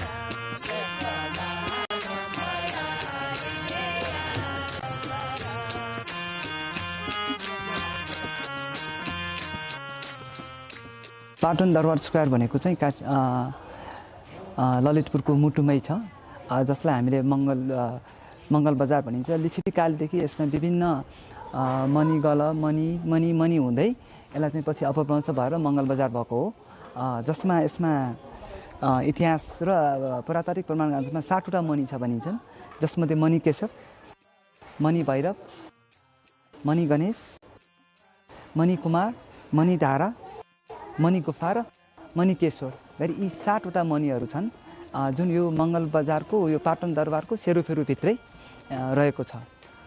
जसमध्ये मणि आइटी भनेको काठमाडौँ उपत्यकाको लिच्छवीकालीन धारा हो, जसलाई मानदेवको नाति भारोबीले बनाएको भनेको अभिलेख कुदिएको छ। मङ्गल बजारको जुन मणिधारा हालसम्म अविरल 1500 वर्षदेखि अविरल रूपमा पानी बग्दै आएको र स्थानीयको सांस्कृतिक सामाजिक महत्त्वको रूपमा रहेको धारा हो।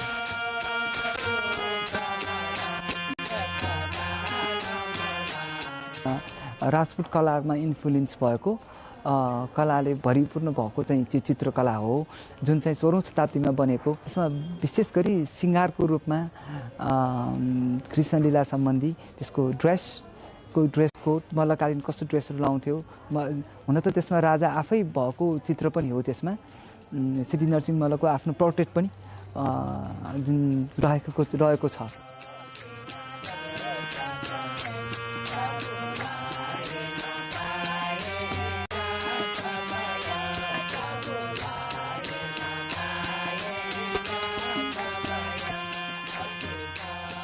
सुन्दरी चोकको सबसे मुख्य सुन्दर कुरा भनेको चाहिँ यस चोकमा रहेको यो सोसाइटी हो जसमा चाहिँ यो तान्त्रिज्म अथवा तान्त्रिक देवी देवताहरूको चाहिँ बढी प्रभाव रहेको छ र सोसाइटीमा चाहिँ जुन एउटा जसबाट चाहिँ उखु जस्तै मिठो पानी आउँछ भने त्यसको सोसाइटीसँगै वरपर रहेका तान्त्रिक देवी देवताका मूर्तिहरूले पनि सुन्दर चोकलाई सुन्दर बनाएको छ। यहाँ अर्को काष्ठकलाको रूपमा चाहिँ शिवलिङ्गहरू पनि रहेका छन्। यहाँ जहाँ चाहिँ 509वटा शिवलिङ्ग रहेका छन् भने तिनीहरूको नाम चाहिँ 501वटा जुन चाहिँ प्रचलित लिपिमा लेखिएको छ र तपाईले यहाँ शिवलिङ्गमा पनि उपत्यकाका 64वटा ज्योतिर्लिङ्गहरूको नामहरू पनि यहाँ पाउन सक्नुहुन्छ। राजा सिद्धिनरसिंह मल्ललाई चाहिँ हरेक टोलबाट चाहिँ उपहार स्वरूप काष्ठ झ्यालहरू जुन चाहिँ हरेक बुट्टाहरूले उत्कीर्ण एकदम राम्रो खालका रहेका छन् जसले पनि सुन्दर चोकलाई सुन्दर बनाउन चाहिँ सहयोग गरेको छ। प्लस यहाँका टुडालहरूमा रहेका आकृतिहरू इरोटिक आकृतिहरूदेखि लिएर विभिन्न नारी मूर्तिहरूले पनि यस सुन्दर चोकलाई चाहिँ सुन्दर बनाउन मद्दत गरेको छ। साथै यहाँ रहेका सिद्धिनरसिंह मल्लको खाट जुन चाहिँ ढुङ्गाबाट बनेको छ जहाँ राजा सिद्धिनरसिंह मल्लले चाहिँ गर्मीमा पञ्चाग्नि तापेर र जाडोमा नाङ्गे बसेर तपस्या गर्दथे भन्ने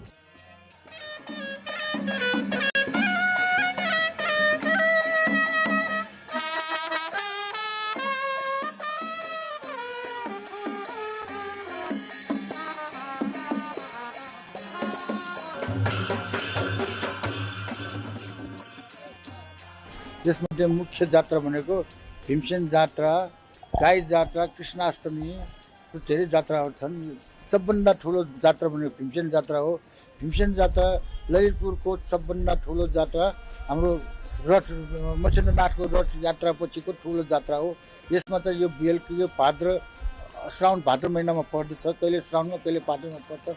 यो कृष्णाष्टमीको कहिले भोलिपल्ट कहिले पर्सिपल्ट यो जात्रा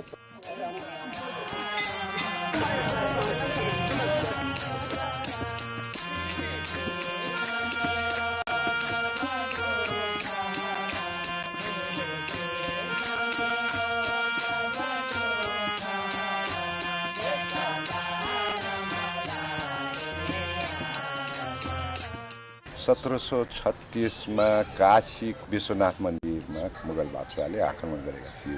आक्रमण गरेको बेलामा काठमाडौँ पनि खबर पुग्यो यहाँ मुसलमानले काशी विश्वनाथमा काशी नगरमा आक्रमण गर्न लागेको छ भनेर यहाँको हिन्दूहरूलाई पनि बडो चोट लाग्यो। अनि यहाँको हिन्दू भागीरथ परियारहरू उहाँहरू चाहिँ नेपालको फौज सङ्कलन गरेर अब हामी बनारसमा गएर लड्न जाने, हामी विश्वनाथ मन्दिर बचाउने, काशीलाई बचाउने भनेर फौज जम्मा गरेर उतातिर हिँडे। अनि जाँदै गर्दै मकवान पुगेपछि उहाँहरूले के खबर आयो, काशी त ध्वस्त पारिसक्यो, जितिसक्यो औरङ्गजेबले, काशी विश्वनाथ पनि ध्वस्त पारिसक्यो भनेपछि लौ अब हामी लड्न जाने भनेको त्यसैको लागि हो। अब लडिसक्यो, सबै स्याक गरिसक्यो, काशी नै नष्ट गरिसक्यो भनेपछि अब हामी गएर के काम, गए पनि हामी मर्न जाने मात्र, हामी हारिहाल्छौँ, हामीले केही गर्न सक्यो भने सबै खेतपूर्वक फर्केर आयो। फर्केर आएपछि भागिरहेको भइनाले मनमा के खेलिरह्यो भनेदेखि यो मेरो काम फत्ते भएन, काशीलाई बचाउन सकिएन। अब सानो फौज गइहाल्यो तर आकाङ्क्षा त ठुलो रहेछ भने अनि उहाँले के सोच्नुभयो भने म नै यहाँ काशीको मन्दिर विश्वनाथ बनाउँछु।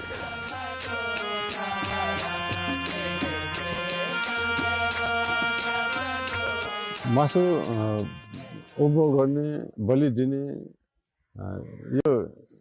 यो गरिसकेपछि तलेजु भवानीमा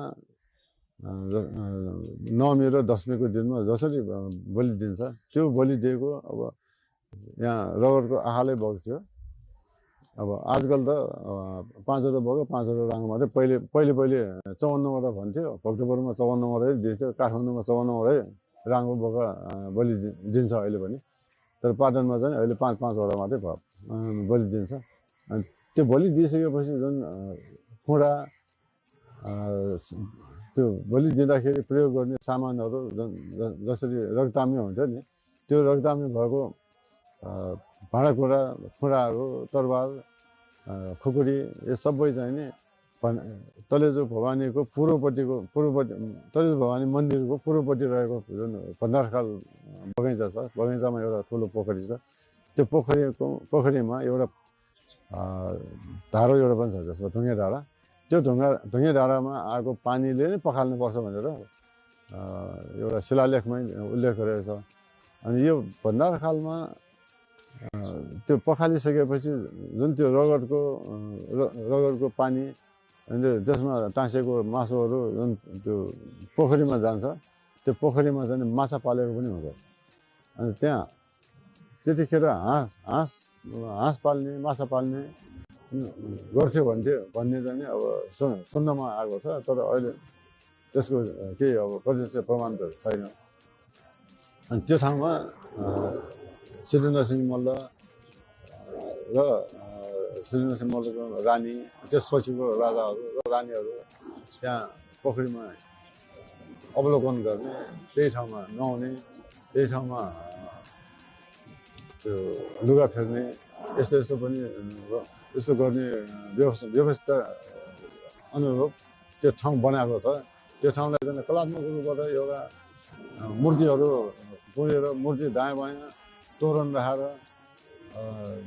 विभिन्न कलाकृतिहरूले परिपूर्ण एउटा सानो कोठा एउटा बनाएको छ बरन्डा जस्तो बनाएको छ त्यो ठाउँमा बसेर चाहिँ नि अवलोकन गर्ने भन्ने राजाहरूले चाहिँ त्यस्तो गर्छ भनेर अनि त्यो जुन राजा बसेर अवलोकन गर्ने छ त्यसको माथितिर एउटा गुम्बज जस्तो एउटा बार्दली जस्तो एउटा ठाउँ बनाएको छ त्यो ठाउँमा चाहिँ नि रानी मात्रै जानु पाउने अनि रानी बसेर अवलोकन गर्ने अनि त्यहाँ तलेजुको पुजारीले पूजाआजा सकिसकेपछि प्रसाद दिनुको लागि अनि तलेजुको पुजारी एकजना जानु पाउने रानी र तलेजुको पुजारी दुईजना मात्रै जानु पाउने भनेर शिलालेखमा उल्लेख गरेको छ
Intermittent playing hide and seek with the folk, enchanting one's heart with the sight of fully bloomed rhododendrons and rejoicing in the lap of nature with the chirping of the birds. When you set foot in Sandakpur, you experience a wonderful feeling of heavenly bliss right here on earth. Due to the ever-changing weather and the snow-white mountains visible right in front of your eyes, Sandakpur constantly draws everyone's heart towards it. As a habitat for numerous species of birds and endangered wildlife, Sandakpur always leaves an indelible mark on the hearts and minds of all.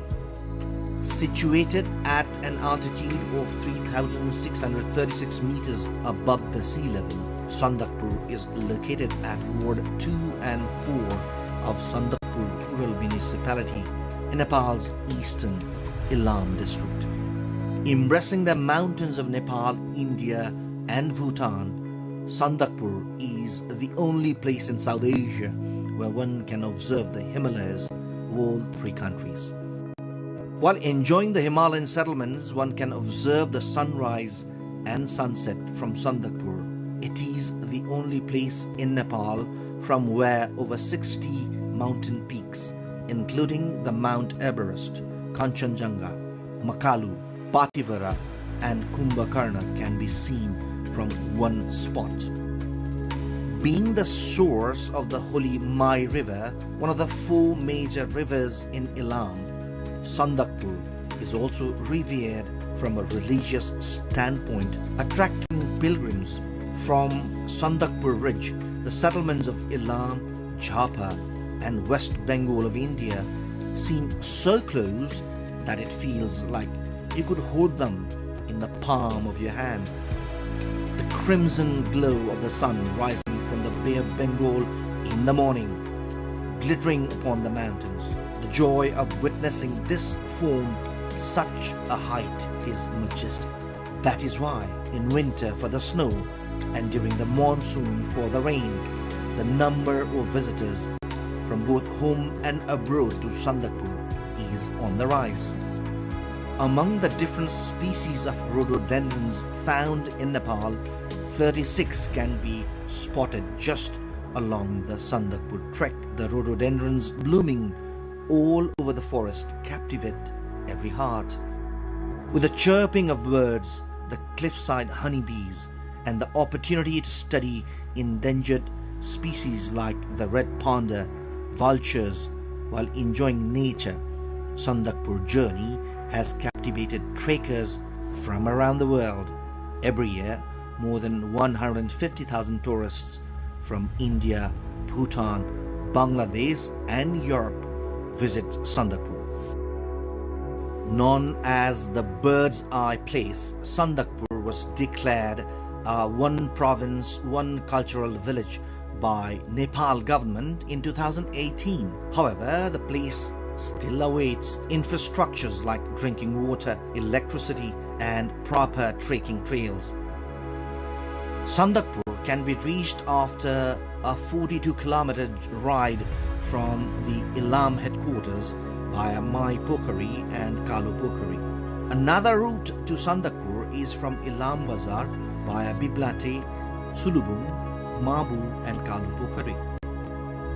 When trekking to Sandakpur, the highest point of the Mahabharata range, the joy of staying in the homestays and hotels along the way while savoring local cuisine is immeasurable.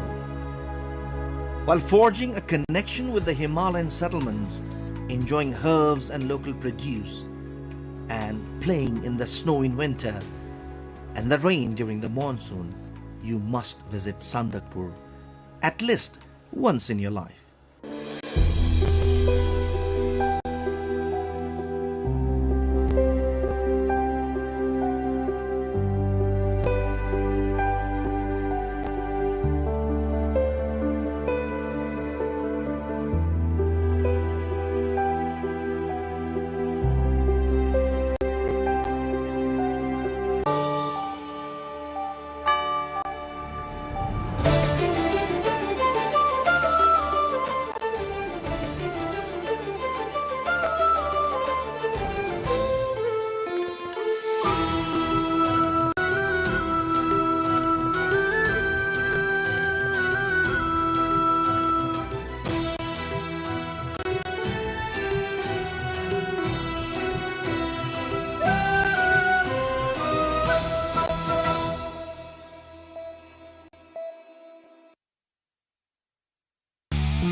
Recent WHO report 2024-25 shows that elderly people in remote areas of Nepal face significant health challenges.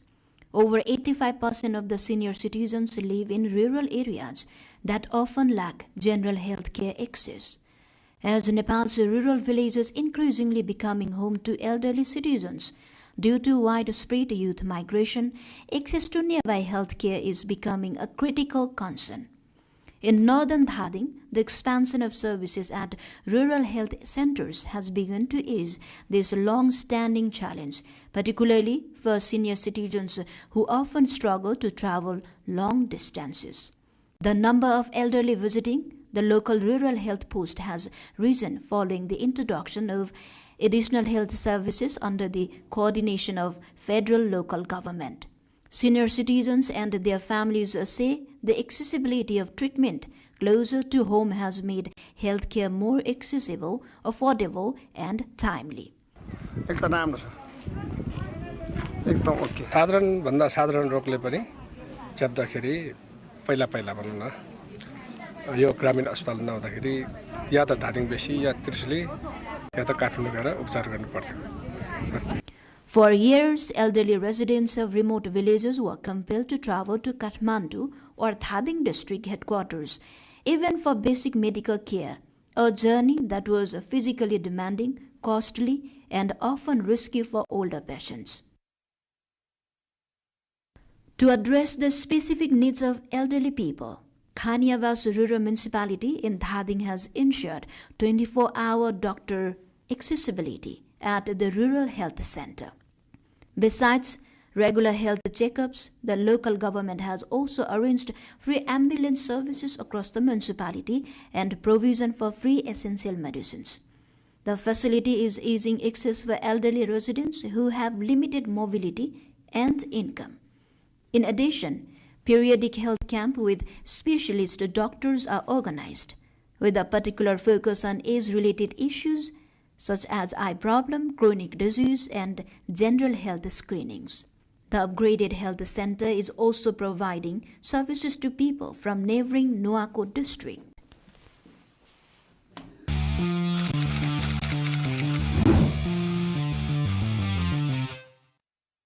How does it feel living in a country but outside the boundaries? Asks the people of Dodhara Chandani municipality in far western Nepal, known as the longest iconic suspension bridge in Nepal, the Dodhara Chandani Bridge. The place remains isolated and neglected due to limited state attention. Geographically isolated from the mainland, this area is situated at the far western edge of Nepal, bordering India, prone to flooding, inundation, erosion during monsoon season, and border encroachment. The Mahakali River is the sorrow for the people here. लगाएको खेतीबाली पनि हैला लगिदिन्छ सबभन्दा ठुलो बन्दा बान्दिए त झन् खुसी नै हुन्थ्यौं. Basic state rendered services including healthcare, education, and clean drinking water are luxury here. For long, leader remember the around 40,000 residents of the place during election making promises for the same thing almost every time. A permanent embankment along the Mahakali River has been their demand for long, but the issue is something that the country needs to make diplomatic effort with India to pursue. Strangled on three sides by the Mahakali and Jogbura rivers, the people here struggle to survive every monsoon. Hundreds of families have displaced owing to flooding and river erosion in the most remote and vulnerable settlements: Kutia Cover, Villa number 18 settlement, Sundarnagar, and Patarakhala. Local Mayor Kishore Limbu says the municipality alone cannot bear the financial burden, but both provincial and federal government must prioritize embankment construction.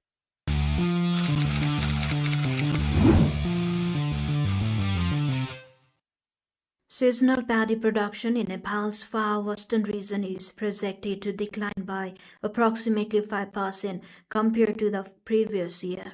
Over the years, the region has demonstrated a high rate of paddy cultivation completion during time period. However, the region faced potential production shortfalls this year. The summer monsoon drought and later unseasonal rain during harvest largely affected the production.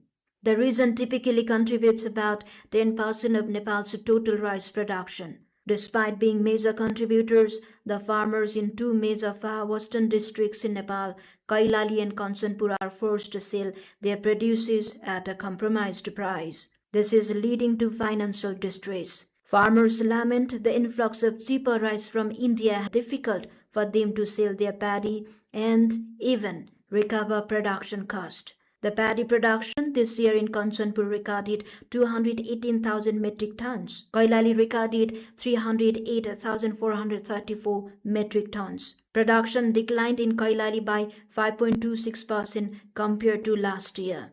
In contrary, Kanchanpur sees a slight increase.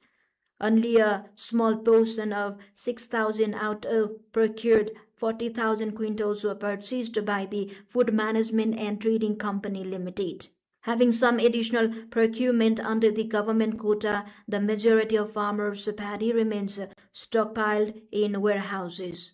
Being forced to sell paddy at prices that fail to cover production cost has left farmers severely affected. Meanwhile, as domestically produced paddy fails to find a market, rice imports from India continue to rise sharply. चामलको स्थिति अहिले यो विगत श्रावणदेखि अहिलेसम्मको भन्नाले गत महिनाको अन्तिमसम्मको हेर्दाखेरि हाम्रो 34 लाख किलो चामल आयात भएको देखियो हैन जुन हाम्रो 19 करोड भ्याल्यु बराबरको र राजस्व छ यसको 1 करोड 82 लाख असुली छ.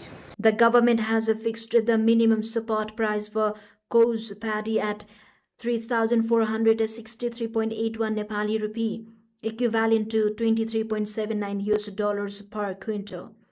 However, the current market price has fallen to as low as $16.49 per quintal. Stakeholders warn that a country known for its agrarian economy, the inability of domestic farmers to receive fair prices for their produce, coupled with the annual consumption of Indian rice worth $1 billion of rupees, signals a deepening crisis in the agricultural sector.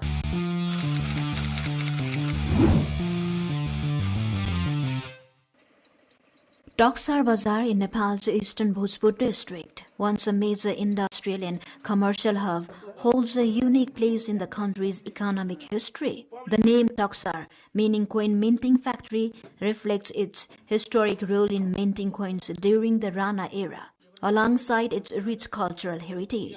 For centuries, Taksar Bazar functioned as a center for metalwork and trade with India and Bhutan, playing a vital role in the regional economy. Its industrial journey gained national prominence after copper and iron ores were discovered almost 2 centuries ago, establishing the area as a key site for mining, minting, and metal-based industries. व्यवसाय त 100 वर्ष भइसक्यो उत्पादन भएको तपाईको एउटा एक पुस्ता दुई पुस्ता 3 4 5 पुस्ता भइसक्यो मसँग हैन अब के रे नयाँ पिढीहरुले यसलाई चाहिँ ध्यान नदिनु भन्नु पर्ला तर त्यो के भने हाम्रो अहिलेको अवस्थाले हेर्दाखेरि त्यो बङ्गले गर्दा ठिकै मात्रै हो.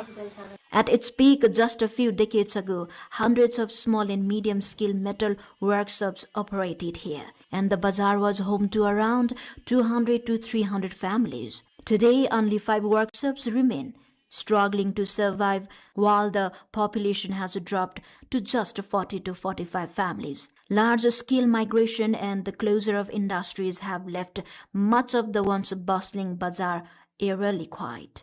Despite the decline, handcrafted metal products from Taksar continue to see demand both within Nepal and international markets. However, local artisans say the search for sustainable livelihoods has fueled migration, creating a severe shortage of skilled craftsmen. This has made it increasingly difficult to sustain production and meet market demands. Locals and historians highlight for urgent preservation efforts for Taksar Bazar as a vital part of Nepal's industrial and cultural history, an area facing serious challenges.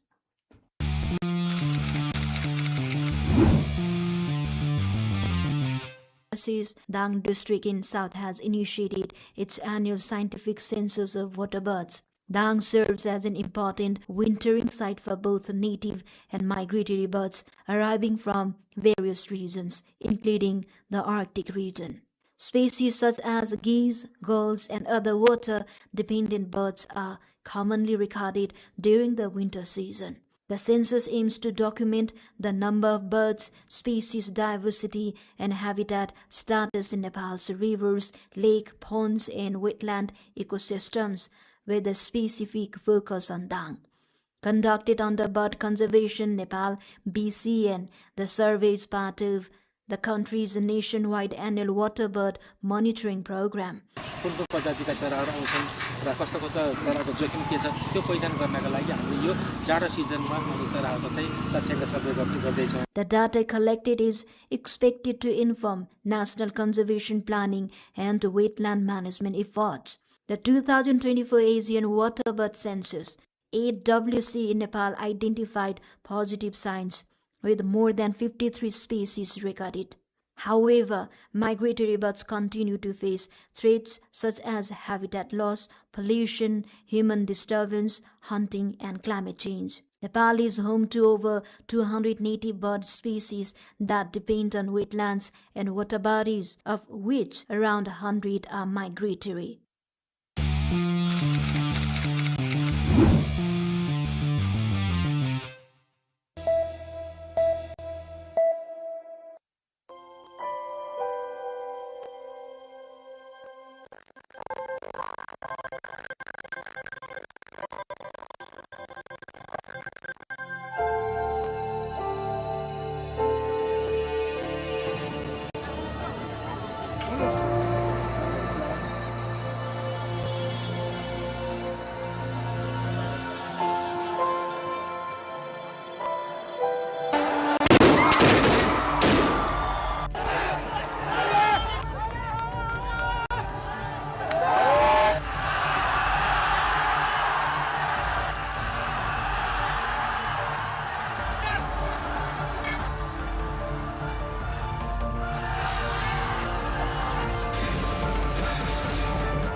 सदा भवानी दाहिन रे, सदा भवानी दाहिन रे, सिद्ध न करे Ganesh.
the indigenous community of the Tarai Plains of Nepal.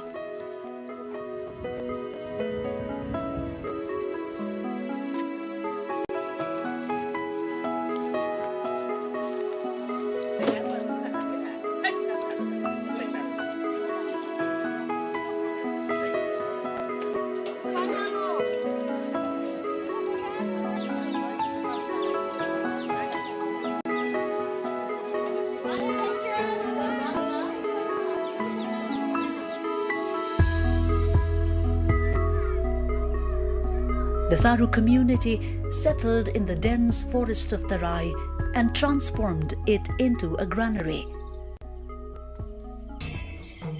The Tharu folk literature and folk cultural heritages reflect the prehistoric human civilization to the modern-day Tharu civilization.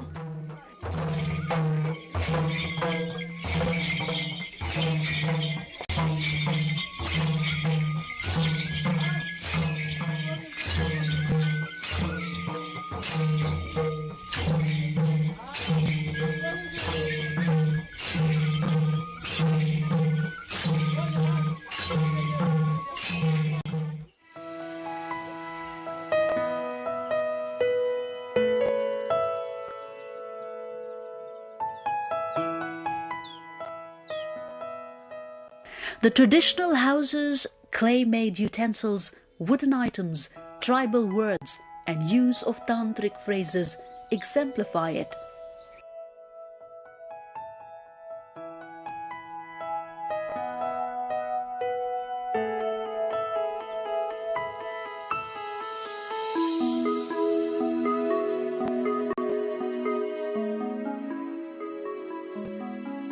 From Mechi in the east to Mahakali in the west and the inner Tarai region, this community has dense presence.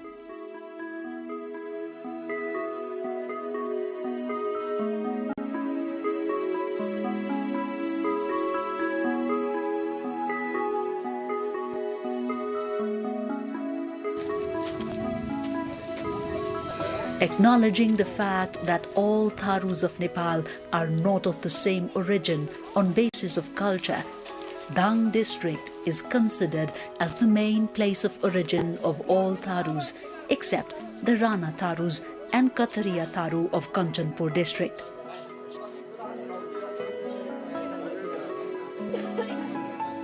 Western Tarai, though geographically not so big, can be taken as the Tharu Cultural Museum, as more than half of Tharu population of Nepal inhabit in this limited area.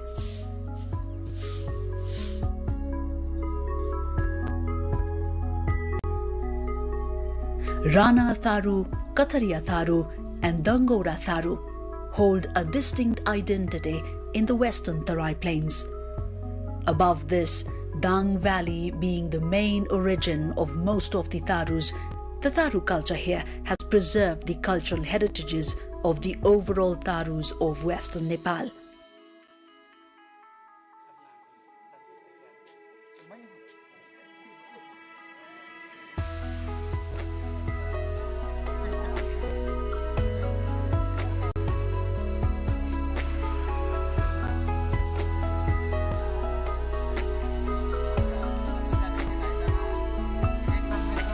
The malaria eradication program and land reform program run in Nepal attracted other cultural communities of neighboring hills to the Western Tarai Plains.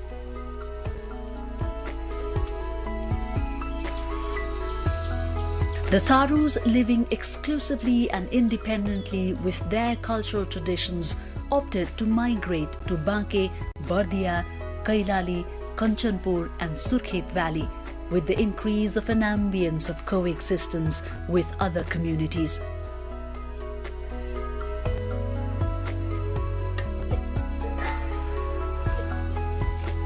With the trend of migration rising, the Tharus were reduced to minority in their native land.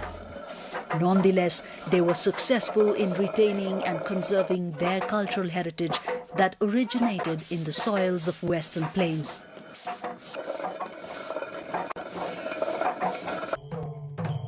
The lifelong folk dance, traditions and festivities are the examples of their cultural preservation.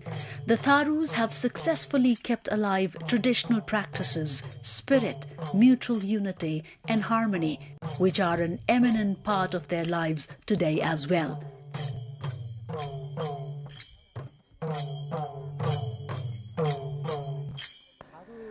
Tharus are the indigenous tribes of this place. We have our own typical cultural norms and values, including our own music and culture. Starting from the monsoon season, Tharus rejoice in their own cultural festivals that have their own traditional music. Agriculture is our main occupation, and we are known as hard-working people. Nepal is very rich in cultural diversity, but Tharu culture has its own uniqueness. I believe preserving Tharu culture could be a boon in developing tourism as well in this region. However, it is very important to preserve and promote Tharu culture, especially among the youths. Proper planning and programs to preserve and promote Tharu culture from the government is a must.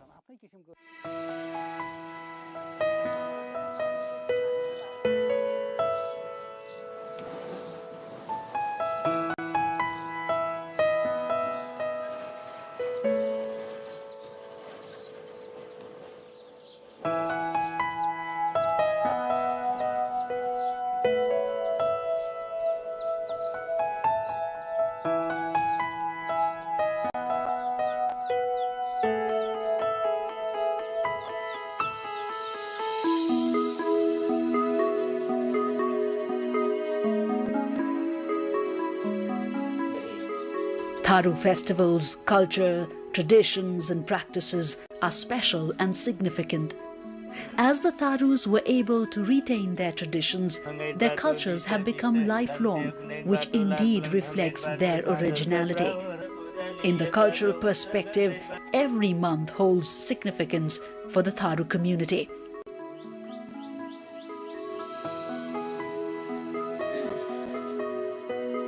Magh 1st of the Nepali lunar calendar, culturally known as Maghi, is the special day for the Tharus.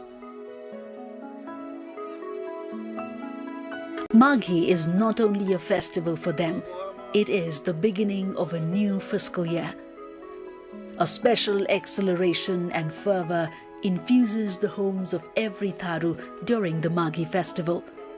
Mahatwa, or village leader, is elected on this very day in consensus of all sides based on work efficiency, aptitude and capacity. Resolving the problems of the village to the managerial aspects is the responsibility of the Mahatwa. Mahatwa actually is more an organization in a Tharu village than an individual. The village leadership is taken as a higher traditional practice in the Tharu autonomous ruling system. We normally play the role of a facilitator in mediating whenever there are disputes among people of our community. The Matau, or the local chief, has to take the lead whenever there are accidents like death in our community. Sometimes there are disputes between people of different villages. The Matau needs to take the lead in settling them as well, almost like a judge. On cases of land proportion division to Kamayas or the bonded leverers, people can give their opinion, but the final decision is taken by the Matau. In marriages also, the witness has to be the Matau.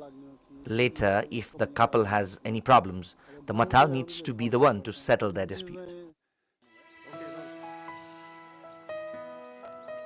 The village senior or Agua, on the instruction of Mahatwa, asks all the villagers to be present at Mahatwa's residence on the eve of Maghi.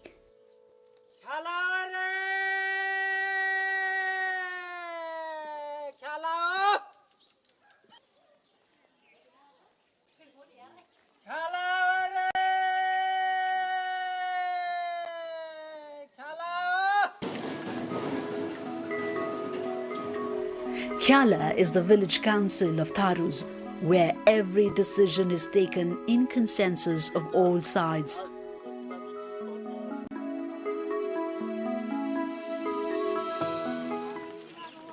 Tharus share a close bonding with nature, and their folk life exemplifies this connection. During the Maghi, they reach the jungles to pick the leaves and collect timber before dawn.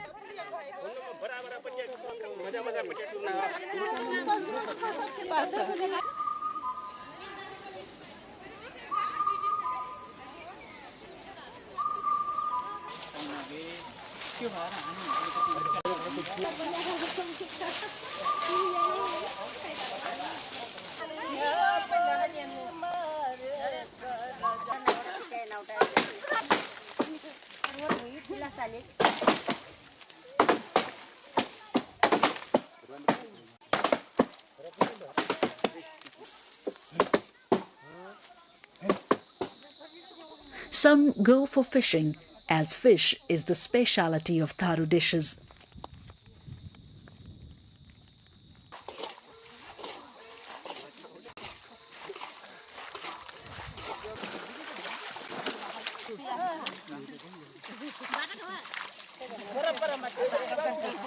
The male members of the community come together for preparing pork meat.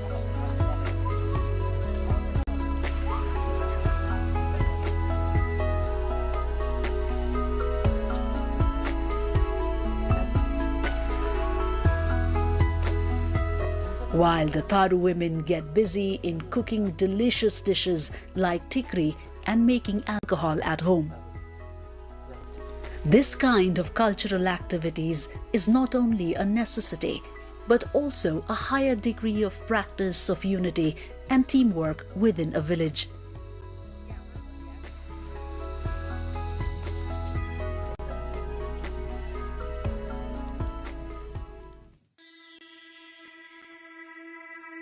Magh 1st of Nepali calendar, around mid-January, or the day of Maghi festival. The rays of the sun are yet to fall on earth.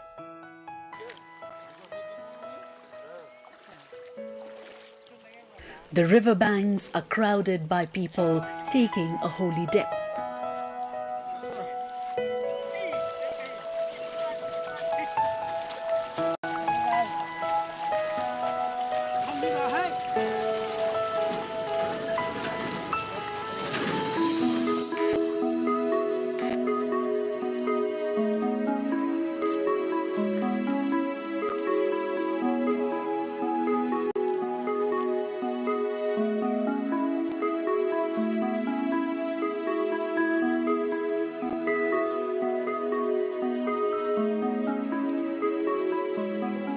Songs can be heard playing in the background.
Water-filled pots or kalash are placed by villagers on either sides of the road as a gesture of extending greetings, while these footsteps return towards villages from rivers to the tunes of the music.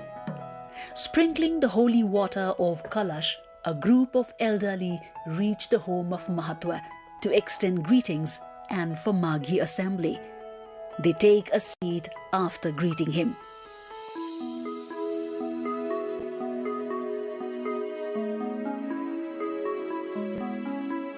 Gardhuria, or the households, elect the new leader on this very day.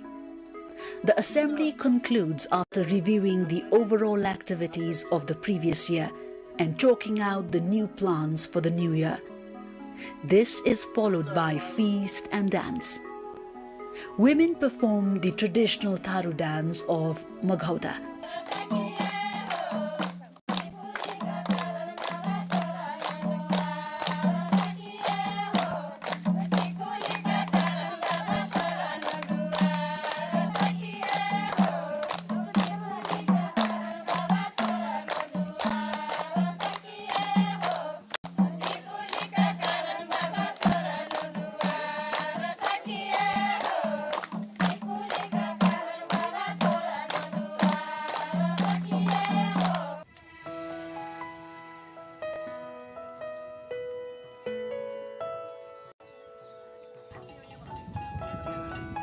Maghi is soon followed by another festival, Hori, that falls on the Nepali month of Fagun around February and March.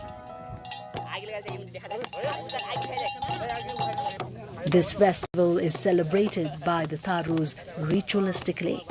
Among the various rituals, the ritual of sparking fire after rubbing timber of Ganyari species reflects their primitiveness. The holy fire is using for lighting a blazed pole.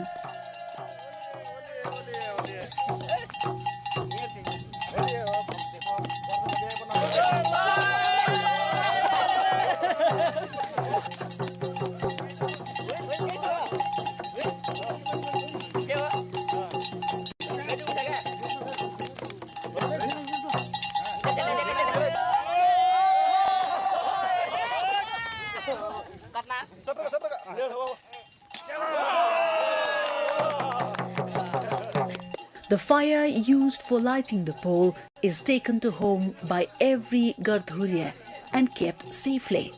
The same fire is used for cooking the food throughout the year.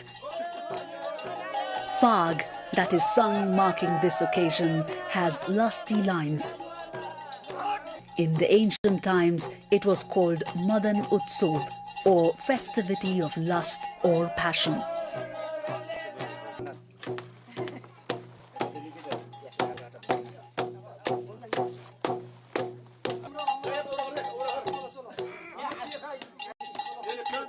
Hence, the month of Fagun in the Nepali lunar calendar is a wedding month for the Tharus.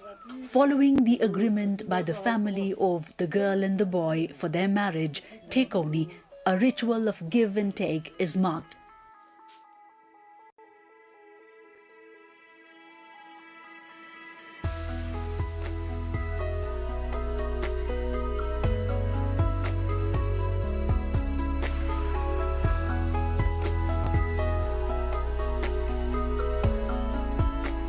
ऊपर बद्रीबा तर धरतीबा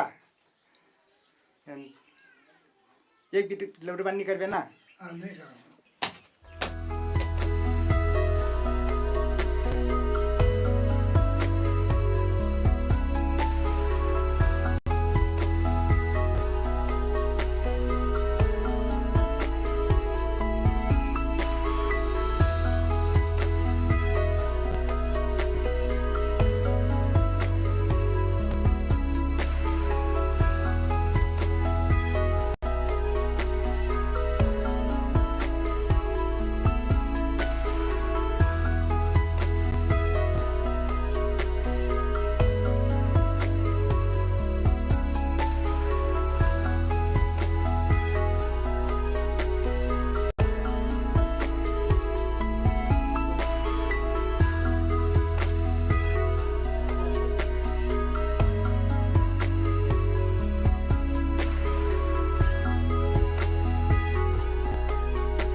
On the wedding day, Diuli Darna, a special ritual is marked at the bridegroom's home. The Mahatwa robes a scarf on his head, which is called Pagya.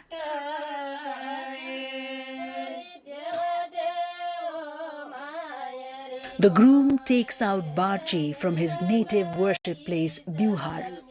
Taking the barchi is a symbol of war culture for the bride.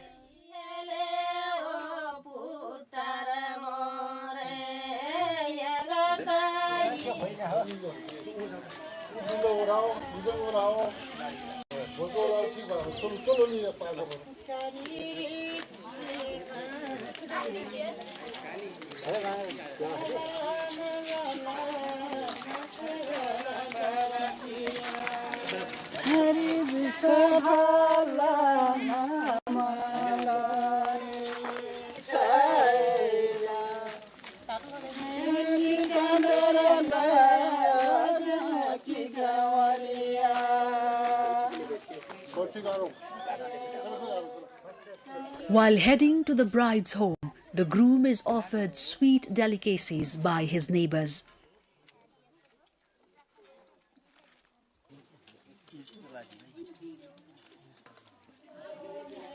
The groom then sits on a dola, a wooden carrier, and reaches the bride's home.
The bride's mother welcomes the groom with kalash on her hands and circumambulates the groom thrice.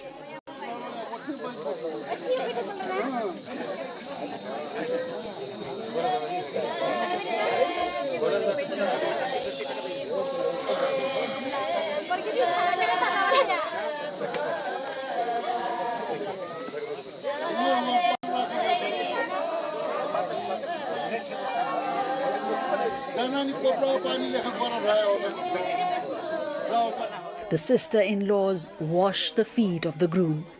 The wedding guests from the groom's side enjoy the feast.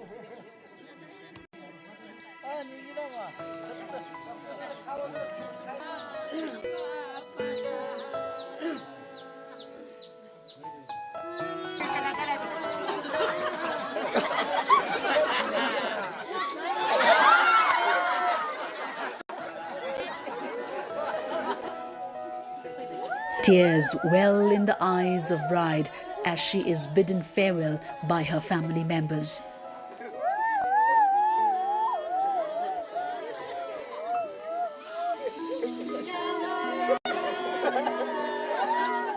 The bride is then carried on the dola to the groom's house.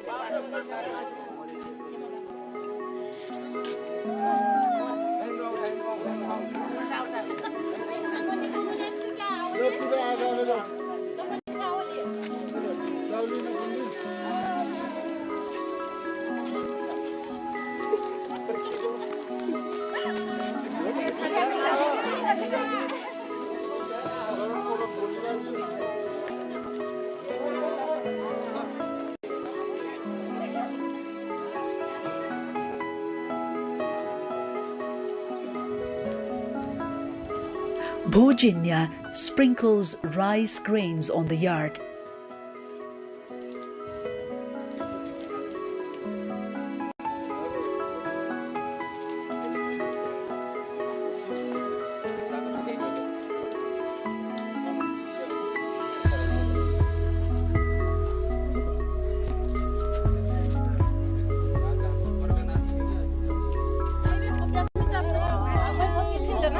A pot full of fire is placed in front of the bride and groom. First the groom, then the bride steps on the fire and reach the dewhar.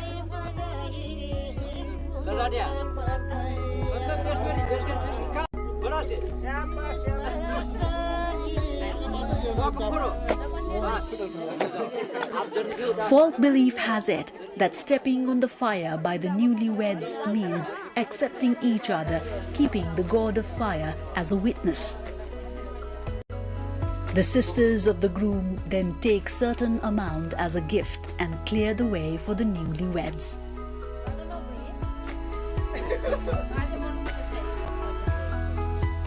Bhojinya then receives them and collides groom's head with the bride's. Then she asks the bride to oil massage the groom's feet.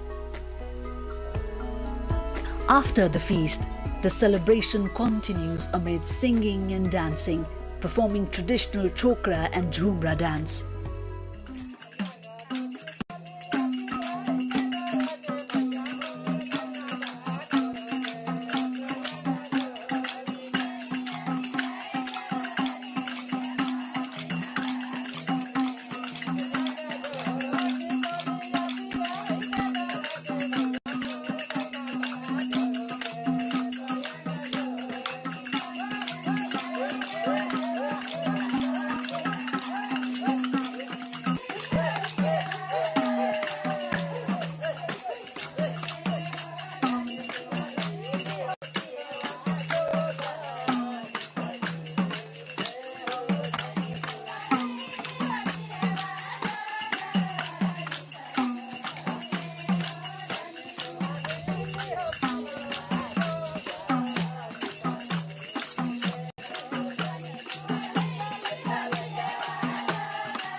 The culturally rich Tharu community of Western Nepal is backward in social and economic fronts. The government must come up with concrete programs to promote Tharu culture right from the local level to the international level. This can be a medium for the social and economic upliftment of the Tharu people. We have launched a campaign to preserve the cultural heritages of Tharu community in Dang, Banke, Bardia, Kailali, Kanchanpur and Surkhet districts.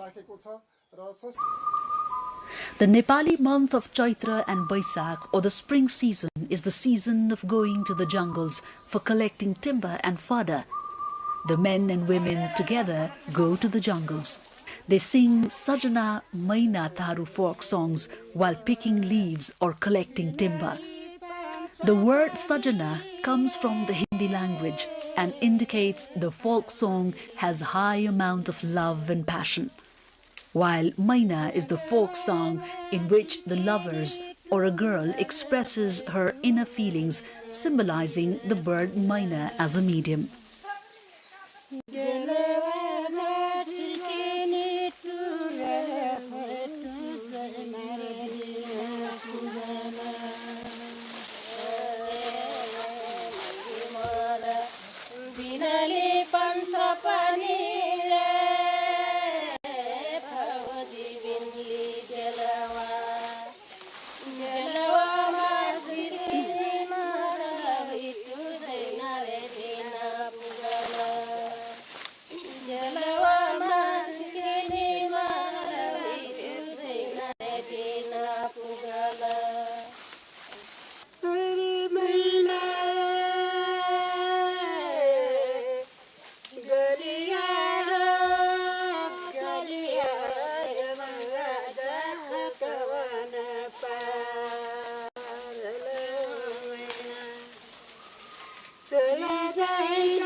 Among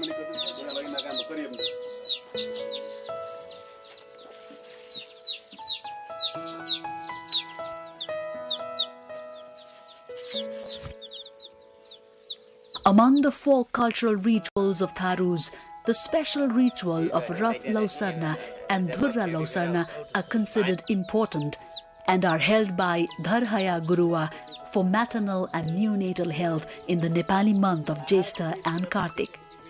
This ritual is one of the Tharu folk treatment methods done through tantric medium. Saptamatrika is worshipped during this ritual.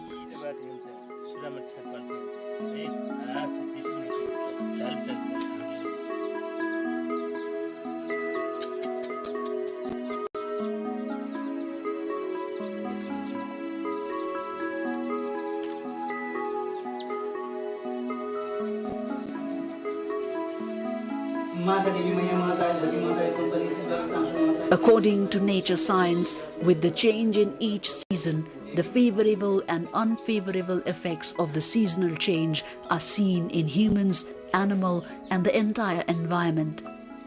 Among the rituals carried out to protect oneself from those bad effects, Durya Guryai and Harya Guryai carried out annually are considered important worship rituals.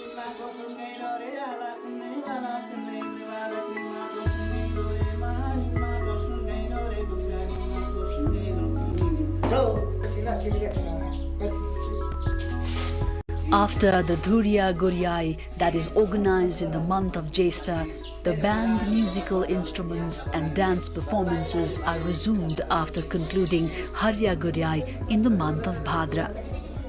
The main priest, Dec.2025 Gurua, and his assistant, Keshoka Gurua, worship the main god and goddesses, Chavaharwa and Dahar Chandi, established in rural religious places, Bhuyarasthan, chanting mantras, wishing for good health and freeing environment of pollution.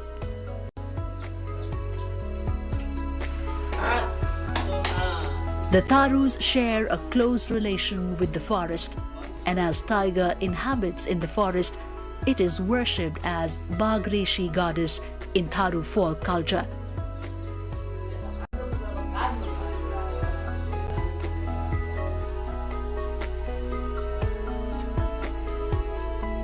The Dec.2025 Gurua offer eggs as part of the ritual of Bagresi Devi. The Dec.2025 Gurua reinforces his faith towards rural gods and goddesses by performing fire dance, and he performs this dance through the help of Keshoka Gurua to awaken the gods and goddesses who are asleep from Durya Guryai.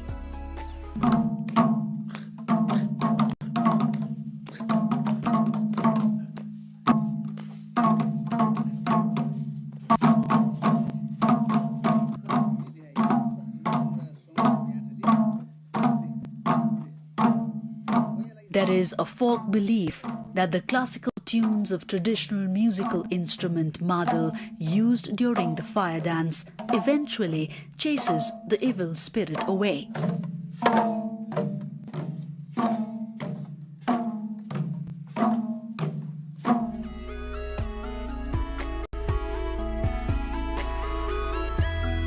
Krishna Ashtami is another significant festival of the Tharus.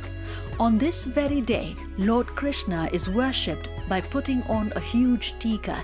Thus, the birthday of Lord Krishna is called Astimki. Folk anecdote has it that the Tharu folk artists have this way depicted the story from Stone Age to the Dwapar Age through the paintings. Each painting has its own story. Folk belief has it that the first man of Tharu ethnicity, Gubarba, sitting on the boat, saved himself and his epics by riding on a boat during the end of each age, known as Yug. The images depicted in the painting that are of the evolution stages of fishes, crabs, earthworms, stories of the 5 Pandavas and Draupadi, among others, showcase the Tharu folk cultural history. All in all, this is a painting filled with Tharu folk philosophy.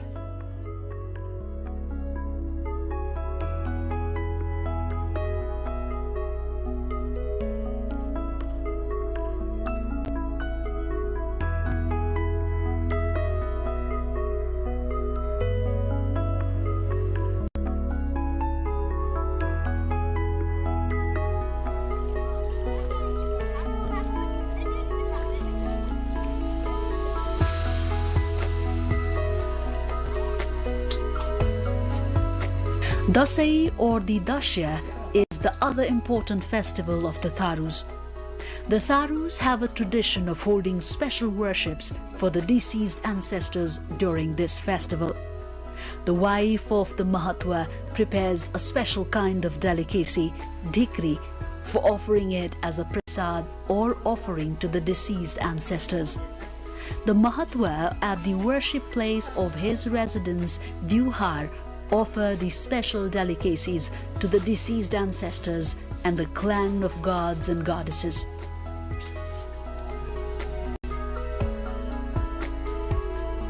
After offering all these delicacies, the Dewhar room has to be left in silence.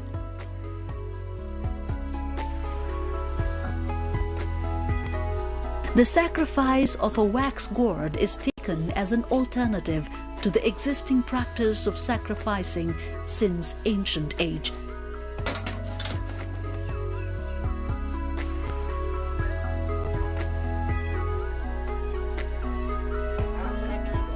Men, women and youths assemble at the residence of Mahatwa in Dasai to receive tika, blessings and exchange greetings. Tharus have a tradition of putting on a white tika, and it is taken as a practice that began when colors were not created and as a symbol of peace. There is a culture of performing Sakhya and Paya dance from Krishnastami to Dasai in the Tharu culture. In the Sakhya dance, the male members playing the madal play the role of Krishna, while the female dancers role play Radha. Therefore, this dance is performed in two forms, Giti along with a song and Agiti without a song. This dance is performed in 22 musical beats. However, these beats are now in the verge of extinction.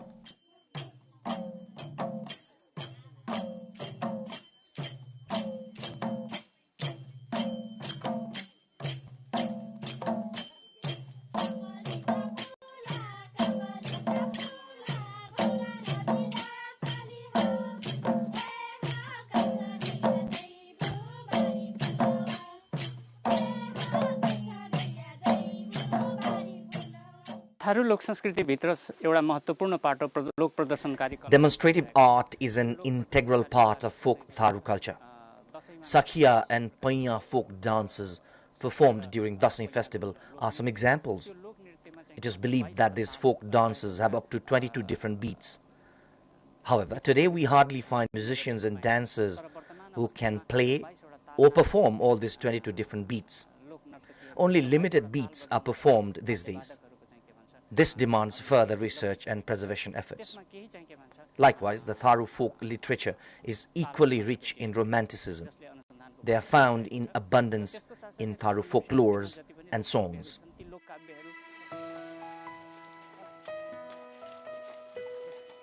The main occupation of Tharu is agriculture.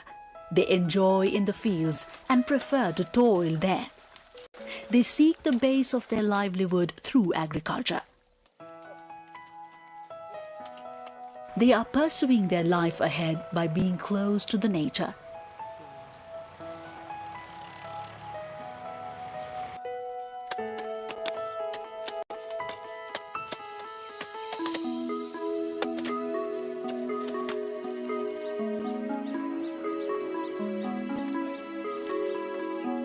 The Tharus believe in traditional values, hence believe the Barka dance should be performed if natural disasters occur. The Mahatawa for the same calls village assembly or Khyala. The Barka dance is organized as per the decision of the Khyala. The Barka, that is a folk musical Tharu drama with Tharu folk philosophies, starts with pious steps of various gods and goddesses and concludes with a sequence of Kurukshetra war from the Mahabharata epic and the ascent to heaven. At the end of the dance, the dancers in guise of 5 Pandavas and Draupadi hide their weapons under the Shami tree, which is believed is a depiction of Pandavas going to the Virat kingdom during their incognito stay or the Agyatbas. As per the Tharu folk belief, keeping the akshata used in this dance with oneself will protect one from evil eyes and spirits and helps in curing various illnesses. There is a local belief that touching the bamboo pole that is a symbol of Shiva Lingam or the phallic symbol of Hindu god Shiva relieves oneself from various physical pains.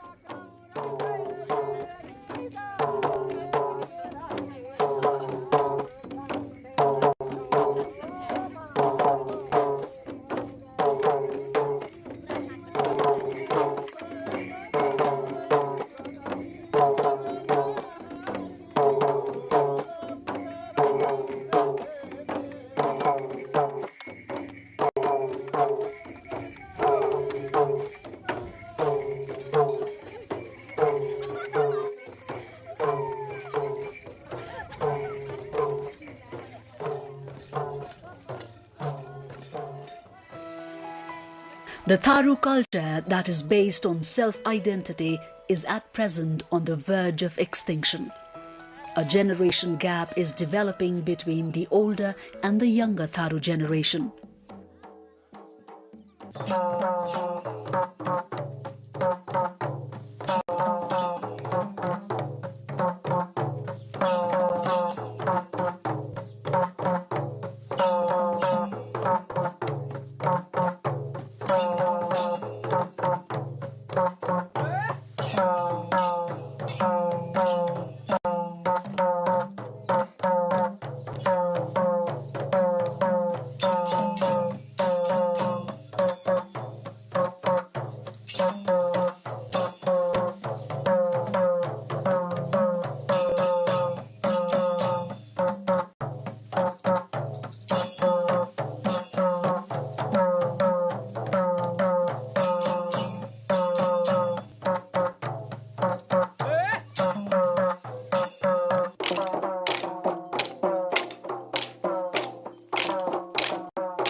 Changes are but natural.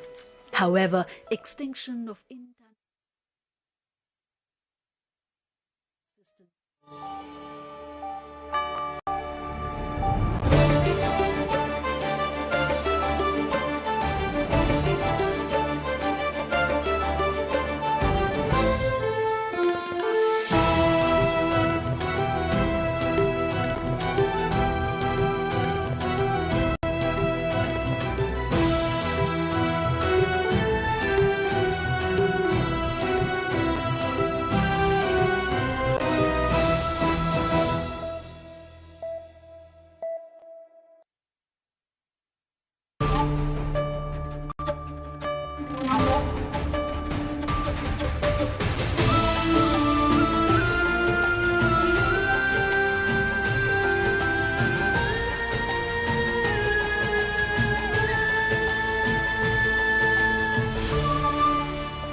Nepal government marks 100 days of formation, claims of key reforms to strengthen financial discipline and boost development.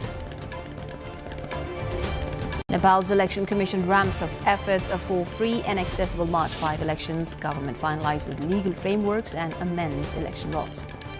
Nepal's marginalized Orao community faces economic hardships and youth unemployment.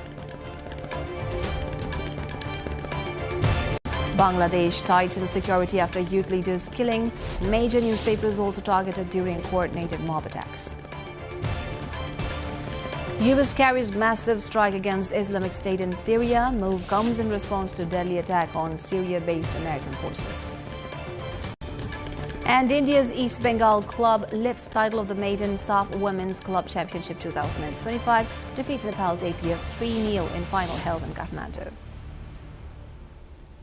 Hello there, I'm Smita Gising Tamang and this is NTV World News Hour coming to you live from Kathmandu at 2200 hours.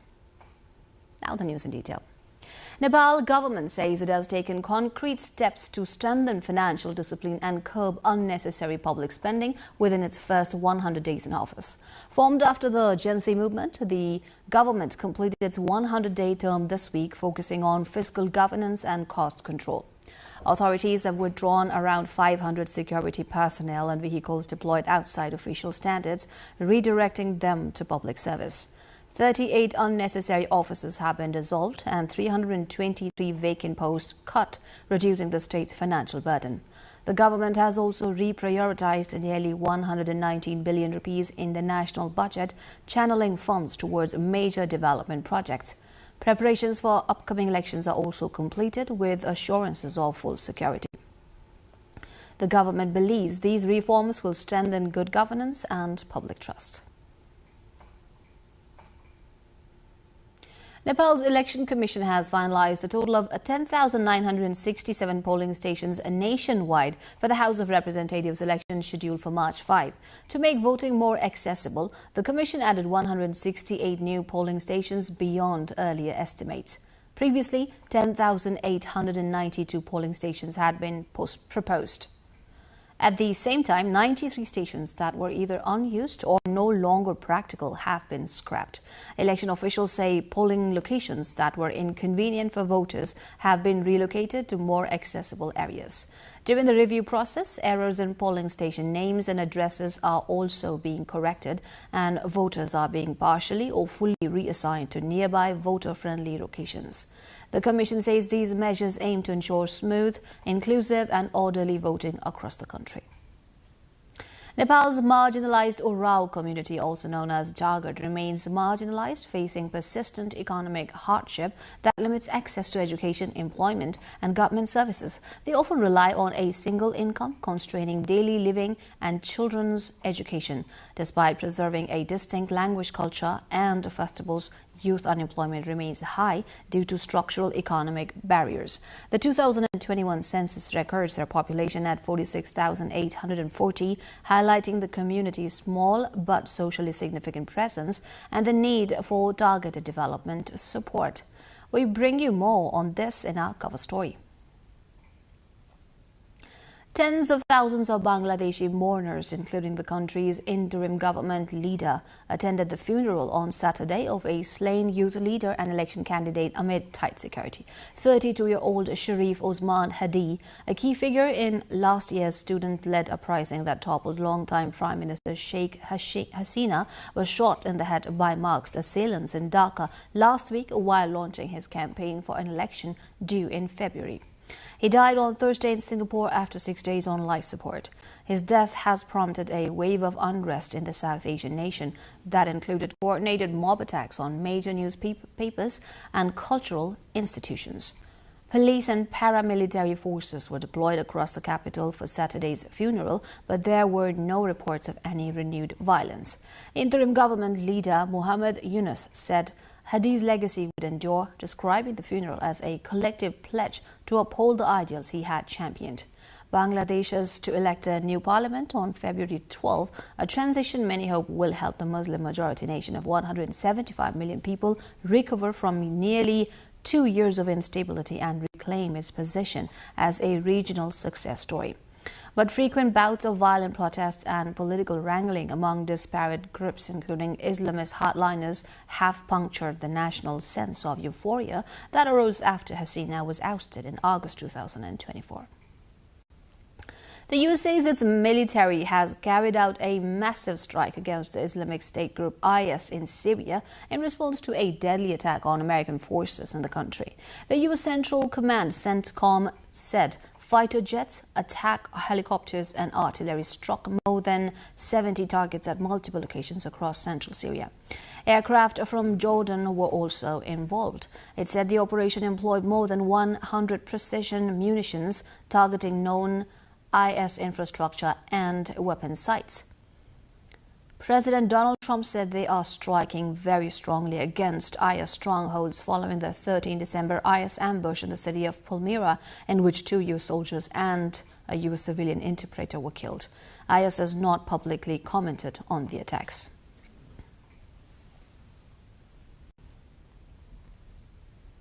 India's East Bengal club has lifted the title of the South Asian Football Federation's SAF Women's Club Championship football tournament organised for the first time by SAF. In the final match held today at Kathmandu's Dashra Stadium, East Bengal defeated Nepal's APF club 3-0 to clinch the title. Fazila Ikwaput netted 2 goals, while Shilki Devi Hemam scored another goal for triumphant East Bengal club. With the win, East Bengal club walked away with a cash prize of $10,000 US, while the runners-up APF club received $5,000 US. League champion clubs from 5 different countries of South Asia participated in the competition, being held for the first time ever. The tournament featured Nepal's APF Football Club, India's East Bengal, Bangladesh's Nasrin Sports Academy, Bhutan's Transport United Ladies Football Club and Pakistan's Karachi City Football Club. From bold reforms to election preparation, Nepal's government hits its first 100 days with major moves on governance and democracy. Prime Minister Sushila Karki stresses the importance of democracy over politics while the country gears up for the March parliamentary elections. We delve more on this in our issue of the day.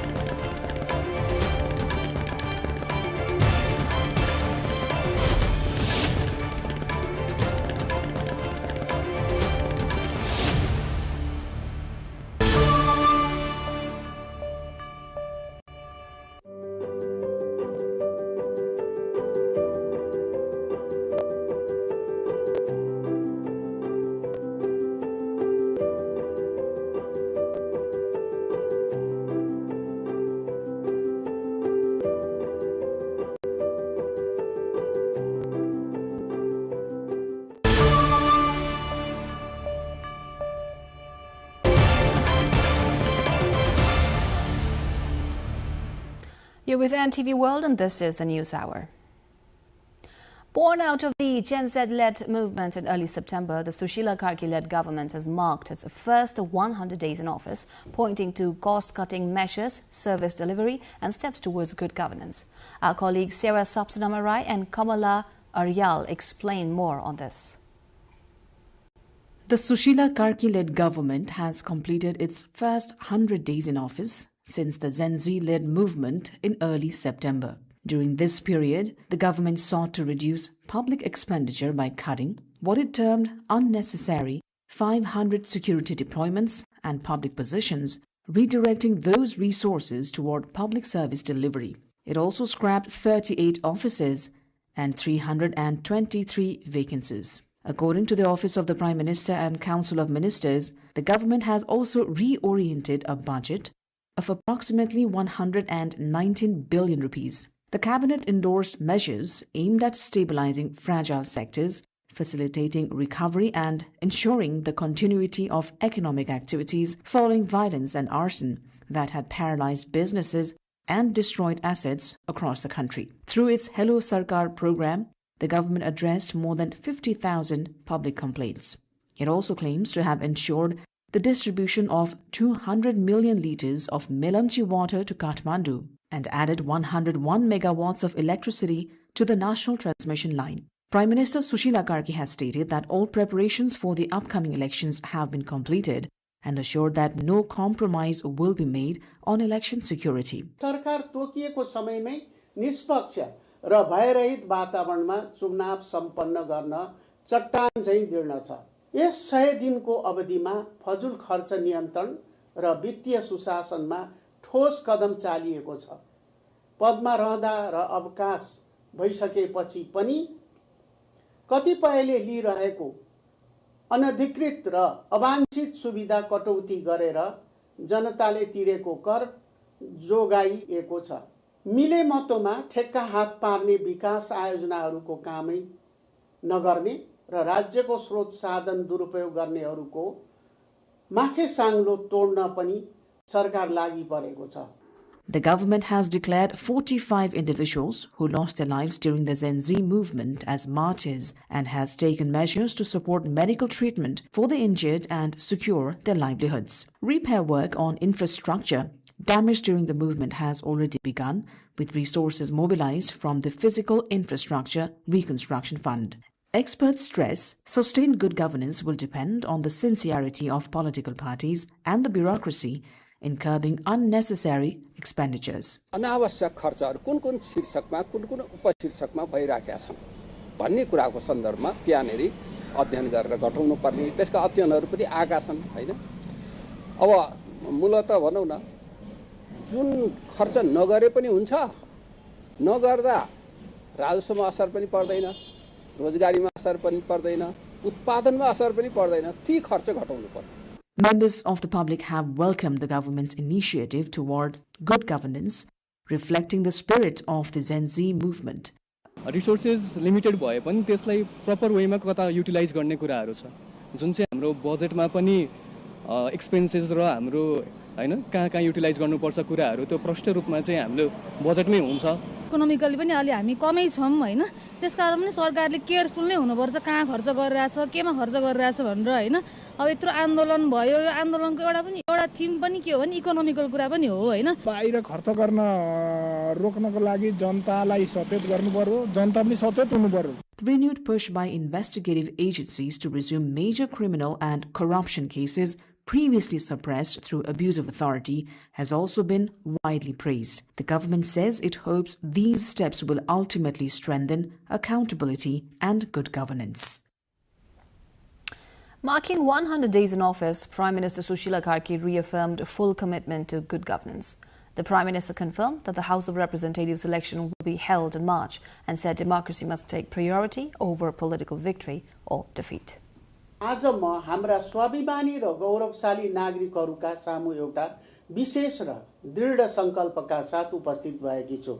हामी सबैलाई थाहा छ कि केही समय अघिको Gen Z आन्दोलनले हाम्रा सडकहरूमा एउटा फरक कम्पन पैदा गर्यो। त्यो छटपटी र त्यो आक्रोशले हाम्रो समाजलाई केही हदसम्म बिथोल्ने प्रयास गरे पनि त्यसको भित्री सन्देशलाई सरकारले गम्भीरतापूर्वक लिएको छ। एउटा जीवन्त लोकतन्त्रको सौन्दर्य नै यही हो कि यसले हरेक संकटको निकास सडकको हिंसाबाट होइन, संवाद र जनताको मतबाट खोज्छ। आदरणीय देशवासीहरू, भदौ 23 र 24 को त्यो दुःखद घटनापछि देश फेरि शान्तिको बाटोमा फर्किएको छ। ती घटनामा ज्यान गुमाउने योद्धाहरूलाई शहीद घोषणा गरेका छौं। घाइते योद्धाको उपचारका साथै जीविका सुनिश्चित गर्ने प्रक्रिया अघि बढाएका छौं। क्षतिग्रस्त संरचनाहरूको पुनर्निर्माणका लागि भौतिक पूर्वाधार पुनर्निर्माण कोष मार्फत काम थालिएको छ। अब हामीले ती नमिठा पलहरूलाई बिर्सेर एउटा सुन्दर र स्थिर भविष्य निर्माणतर्फ हातमा हात मिलाएर अघि बढ्नुपर्छ। अहिले कतिपयको मनमा एउटा जिज्ञासा र केही ठाउँमा भ्रम पनि छ। प्रश्न गर्नेहरूले भन्ने गर्नुभएको छ, के देश साँच्चै चुनावतिरै बढेको हो? के सरकारले शान्ति सुरक्षाको ग्यारेन्टी दिन सक्छ? आज म यही मञ्चबाट देश र दुनियाँलाई प्रश्न पार्न चाहन्छु। 2082 फागुन 21 गते हुने प्रतिनिधि सभाको निर्वाचन अब केवल एउटा कार्यतालिका मात्र रहेन, यो हाम्रो देशलाई स्थिरता दिने नयाँ युगको सुरुवात गर्ने एकमात्र निर्विकल्प मार्ग हो। म तपाईहरूलाई आश्वस्त पार्न चाहन्छु, चुनाव सार्ने वा रोक्ने जस्ता हल्लाहरू पूर्णतः निराधार र भ्रमपूर्ण छन्। यो सरकार तोकिएको समयमै निष्पक्ष र भयरहित वातावरणमा चुनाव सम्पन्न गर्न चट्टान झैँ दृढ छ। मेरा प्यारा देशवासीहरू, निर्वाचनका लागि सरकारले आफ्नो तर्फबाट सम्पूर्ण तयारी पूरा गरेको छ। सुरक्षाको सवालमा हामीले कुनै कसर बाँकी राखेका छैनौँ। एकीकृत निर्वाचन सुरक्षा योजना स्वीकृत भइसकेको छ र नेपाली सेनाको परिचालन सुनिश्चित गरिएको छ।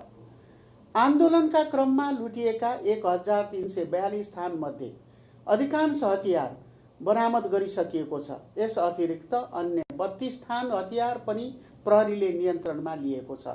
क्षतिग्रस्त भएका 465 वटा प्रहरी कार्यालयहरूलाई पुनः सञ्चालनमा ल्याइए सुरक्षा व्यवस्थालाई अभेद्य बनाइएको छ। मेरा प्यारा युवा साथीहरू, चुनाव कसैको हार जित होइन, यो त लोकतन्त्र र सुशासन जिताउने अभियान हो।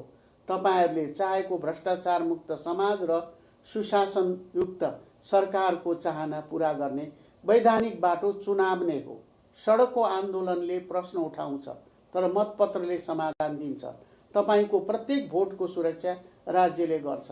आजभन्दा 100 दिन अघि देशको अवस्था के थियो र अहिले के छ भनेर तुलना गरी हेर्न पनि म सबै राजनीतिक पक्षहरूलाई विनम्र अनुरोध गर्दछु।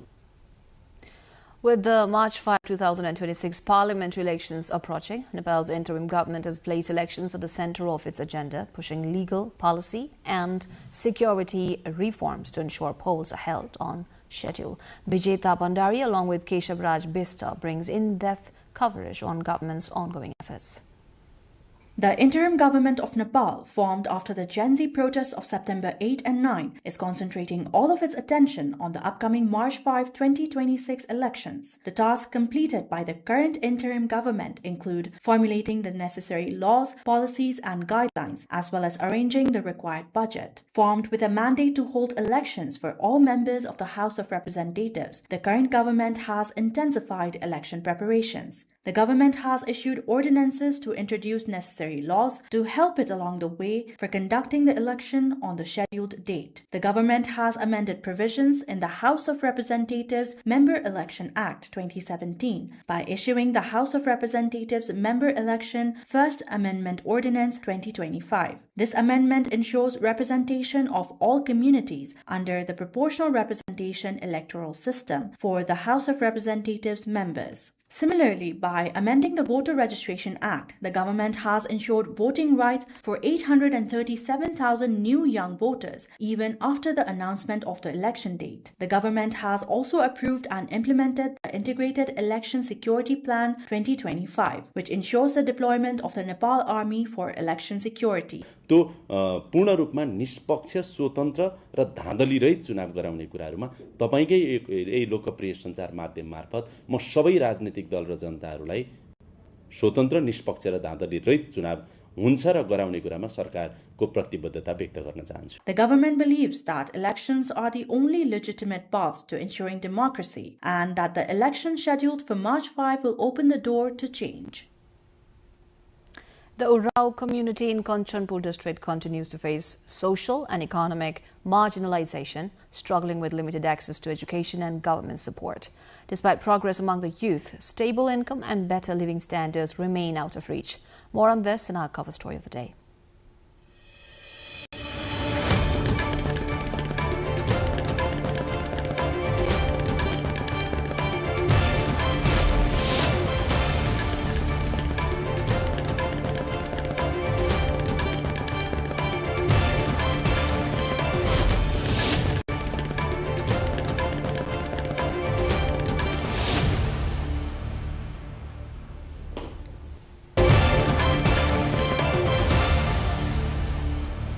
Welcome back.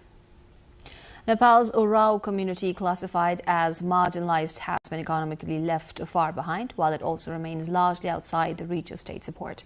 Their limited economic means has prevented them from continuing their education or accessing government services, leaving the Urao community still socially and economically marginalized. Bhavana Casey with local correspondent Durga Upadhyaya brings more on this. In Salghari of Bhimdatta municipality, located approximately 1 kilometer away from Mahendranagar of Kanchanpur in Sudurpashchim province, 35 households of Urao community reside. The Urao, also called Jhagad, a community mainly settled in the eastern Tarai of Nepal, came to Salghari of Kanchanpur about 35 years ago in search of work. Among them is 42-year-old Janaki Devi Urao. Burdened by limited income and multiple responsibilities, Janaki Devi has a family of 7. Her husband is the sole earning member of the household. She says it is extremely difficult to meet daily needs to covering the children's education and other expenses with limited income. खाने पानी पनि जोड्न सके छैन अब gas पनि छैन कहाँ ग्यास किन्ने कहाँ के गर्ने 7-8 जनाको परिवार छ एकजना कमाइले कहाँ हुने While their main settlements are in the eastern Tarai districts of Morang, Jhapa and Sunsari, there are also Urao communities in the western Tarai including Kailali and Kanchanpur. The Urao have distinct language, culture and attire, and their language is called Kuduk. Once largely excluded from access to education, the community now has a generation of educated youth. However, their participation in government services remain low. Weak economic conditions have limited access to both government and private employment. As a result, many youths are forced to remain unemployed at home. The population of this extremely marginalized Urao community stands at 46,840 according to the Nepal's 2021 national census. The Urao community remains one of the most marginalized groups economically and socially. Despite increasing education levels among youth, stable income and improved living standards remain major challenges. We asked members of the community about their challenges and expectations from the government. Here's what they had to say. मानकृतमा हामीलाई सूचीकृत गरिसकेपछि त्यो अनुसारको अब बच्चाहरूलाई पढाउँदाखेरि छात्रवृत्ति हैन अब 8-10 class पढिसकेपछि उहाँहरूले शान्तिनो कुनै जब ट्रेनिङहरू यस्तो पाएको भए सजिलो हुन्थ्यो हैन केही काम गरेर खानलाई अब यहाँ केही काम नभएर रोजगारी नभएर बाध्य भएर ऋण कर्ज गरेर पनि विदेश जान बाध्य छन् सरकारले अब शान्तिनो तालिमहरू बेरोजगारी बसेकाहरूलाई तालिम दिएको भए शान्तिनो कामहरू गर्ने थिए हैन दिदीहरूले 12 पास गरिसकेछन् अनि 12 पास गरेर पनि जागिर नपाएको कारणले घरमा पढ्दै अनि काम गरिरहेको छन् अब सरकारले पनि अलिक जागिर नलाइदिने अब केही सिकमूलकहरू कार्यक्रमहरू भयो अनि केही मोटिभेसनल कुराहरू भयो त्यो भन्दिए अनि सल्लाह दिदिए भयो हुन्थ्यो होला परिवार 9 जनाको छ अनि एक जनाको कमाइले पुग्दैन अनि हामीलाई पनि केही तालिम अनि केही रोजगारी दिए भई सरकारले हामीले पनि गरेर घरमा अलि सहयोग गर्न सक्थ्यौं छोराछोरी राम्ररी पढाउन सक्ने थियौं त्यही हो आधा कट्ठा एक कट्ठा जग्गा छ घडेरी मात्रै छ घर बनाएछु बच्चाले पढाएर पनि काम पाएको छैन पढाउँदै छु अर्को उस्तै बसेछ बुहारी पनि पढाइ लेखाइ भएर त्यो पनि घरै छ एक छोरा काम गर्छ दुःखै त हो हाम्रो के छोराले छोरीले नोकरी लगाइदिए भने बुहारीले ती पढाइ लेखाइ छ अलि यसरी बाटो पनि बनाइदिए सरकारले राम्रै हुन्थ्यो बच्चाहरूको पढाइको लागि पनि खर्च दिए राम्रै हुन्थ्यो सबै बच्चाहरूले यसरी पैसा मिल्छ महिनामा तल जाति भनेर सबैले मिल्छ हामी उराम पनि त गरिबै छौं राज्यले अलिकति हामीलाई जस्तो बालबच्चाको कुरा गरौँ भने बालबच्चालाई अलिकति हेरिदिनु पर्यो अलिकति सहयोग गरिदिनु पर्यो आर्थिक 12 क्लासमा त पढायो भने 12 पछि हामीले कुन सब्जेक्ट पढाउनु अब त पैसा लाग्छ नि त्यति पैसा छैन हामीसँग अब आधा कट्ठामा सानो घर बनाएर बसेका छौं हैन अब त्यही भएर पैसा नभएको कारणले बालबच्चाले पढाउन सकिरहेको छैन हामीले राज्यले अलिकति सहयोग गर्दै हुन्थ्यो होला जस्तो लाग्थ्यो सहयोग नपाएको कारणले बालबच्चा अलि घरमै छ अब हामी लेबरी गर्ने मान्छे अब श्रीमान पनि लेबरी नै गर्नुहुन्छ केही तालिम आएको भए हामी पनि गर्थे अलि घर खर्च नि चल्थ्यो बच्चाहरूले पनि पढाउँथे के गर्नु स्कुलबाट पनि केही सहयोग आउँदैन आफै गर्नुपर्ने केही बाहिरबाट पनि केही सहयोग आइदिएको भए हुन्थ्यो बच्चाले पनि पढाउन सक्थे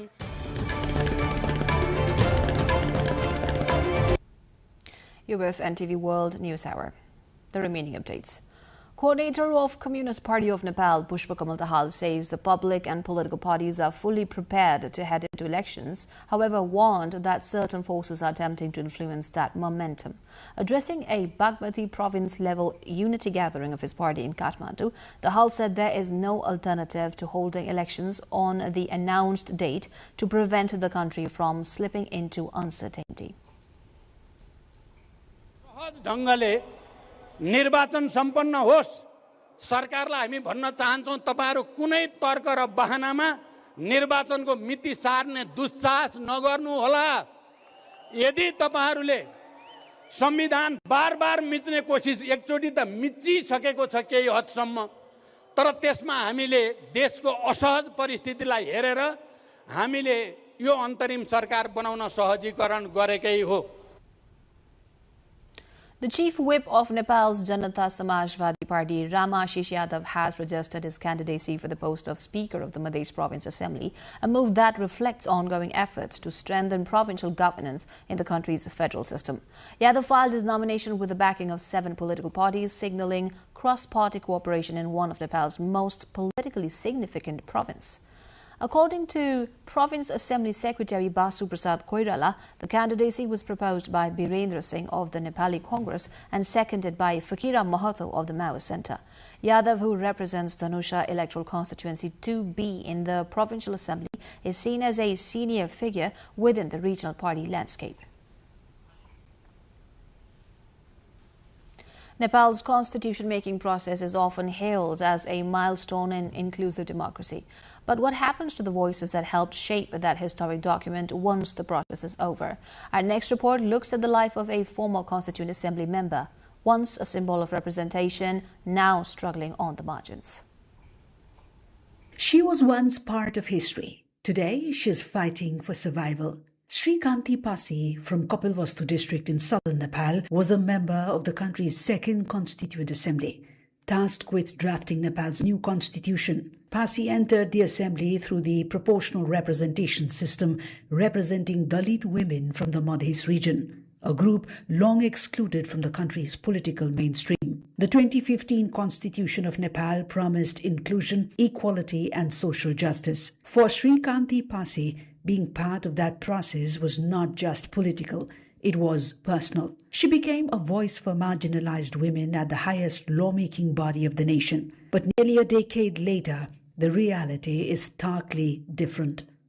Today, Srikanti Pasi lives alone. She runs a small shop, struggling to earn enough to cover daily expenses. There is no stable income, no state support, and no safety net for a woman who once helped shape the future of the nation. अब हामी पैसा बचे सकेन, अब हामीलाई त्यो पेट पाल्न गाह्रो भयो। त्यो कम्तीमा यहाँ हामी अब संसद भएको नाताले फेरि हामी अब 40-48 वर्षको हामी भयो। त्यो कम्तीमा यहाँ अब हामी एकल महिला भए भनीको नाताले त्यो कम्तीमा यहाँ हामी जस्तै दिदी बहिनीको समस्या छ। त्यो कम्तीमा एकल महिला भएको नाताले त हामीलाई सरकारले केही न केही सहयोग दिन पर्यो। She says that while the Constitution speaks of dignity and equality, her own life tells a different story, one of economic hardship and neglect. Her situation raises uncomfortable questions. What happens after representation ends? Are symbolic victories enough if those who represent marginalized communities are left behind once political terms expire? Nepal's Communications and Information Technology Minister Jagdish Kharel has urged voters to choose technology-friendly candidates in the upcoming March 5 elections, calling digital transformation key to the country's future. Speaking at the opening of the 10th ICT Award 2025 in Lalitpur, organized by ICT Foundation Nepal, Minister Kharel said only through information and communication technology can Nepal advance towards development and prosperity. The minister highlighted the role of digital tools in early disaster warnings, public services, education, health, employment and governance. Officials say expanding ICT is essential to promoting good governance, inclusion and innovation while responding to growing demands from Nepal's younger generation for a digitally considered state. Nepal's authorities have launched spot inspections along the Koshi Highway's Bedadar-Chitri section to ensure freight vehicles comply with weight regulations amid growing concerns about road damage caused by overloaded trucks.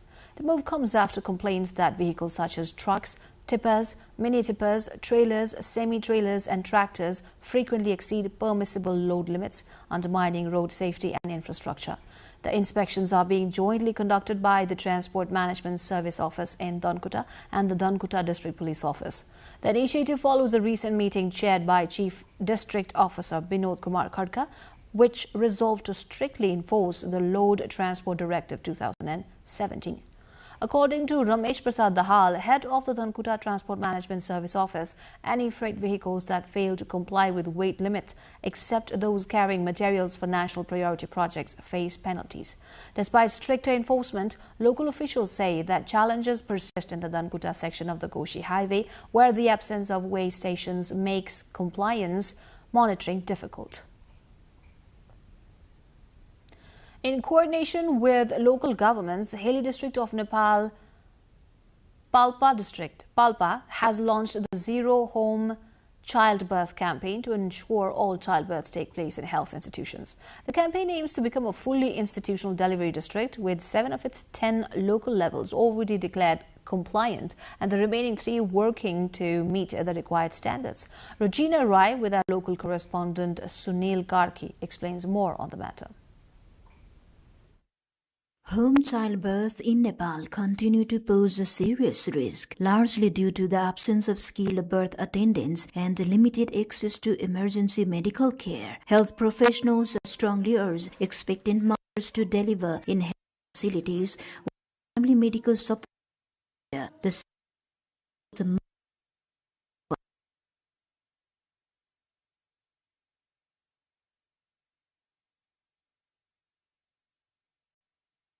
International updates at the other side, but before that, let's have a quick recap of the top stories this hour.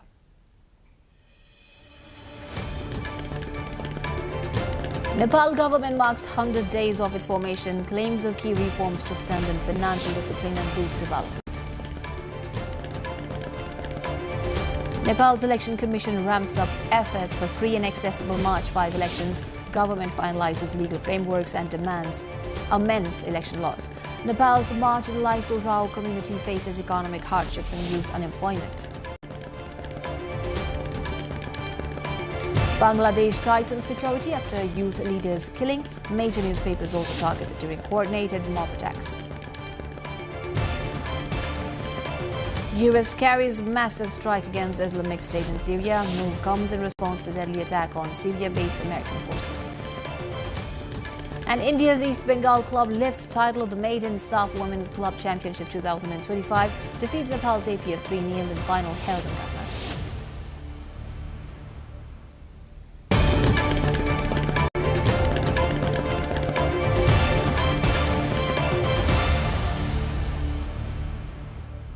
Seven elephants were killed and 1 injured when a Delhi-bound train collided with a herd in northeast India early on Saturday. The incident in the Hojai district of Assam state occurred at a location that is not a designated elephant corridor, according to Northeast Frontier Railway said in a statement.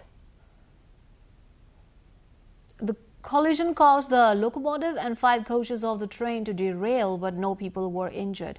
Speeding trains hitting wild elephants is not rare in Assam, which is home to an estimated 7,000 wild Asiatic elephants, one of the highest concentrations of the pachyderm in India. Since 2020, at least a dozen elephants have been killed by speeding trains across the state. 20 elephants are killed in train accidents every year on average, according to Indian government data. The World Bank said that it has approved $700 million in financing for Pakistan under a multi-year initiative aimed at supporting the country's macroeconomic stability and service delivery. The funds will be released under the bank's Public Resources for Inclusive Development Multi-Phase Programmatic Approach (PRID-MPA), which could provide up to $1.35 billion in total financing, the lender said.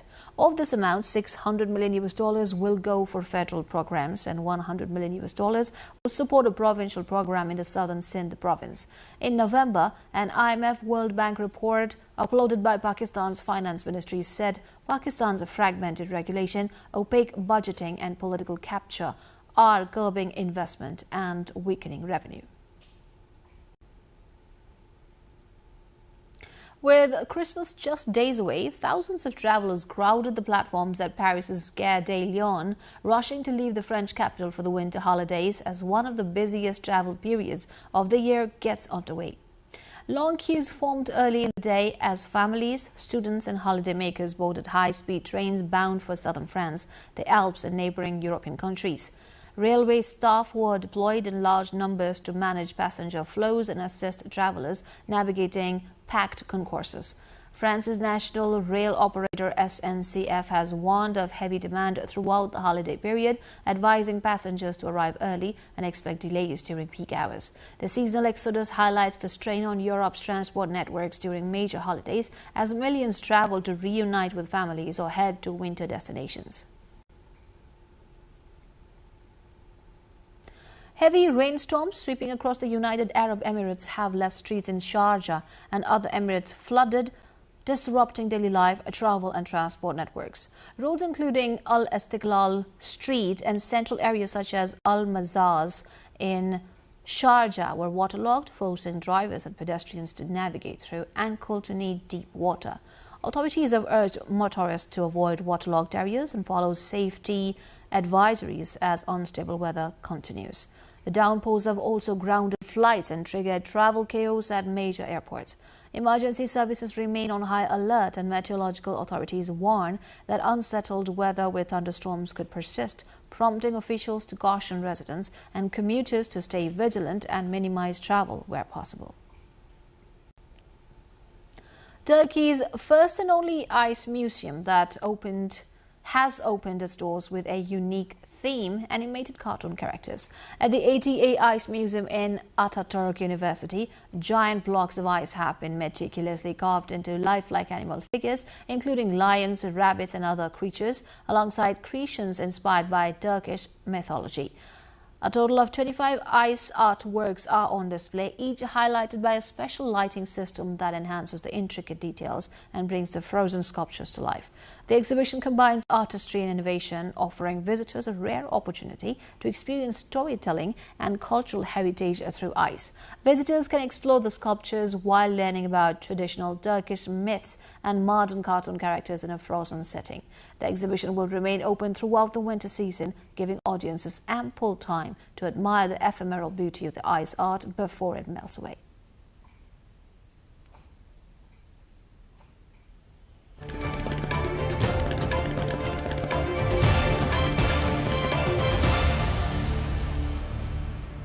Now the business news.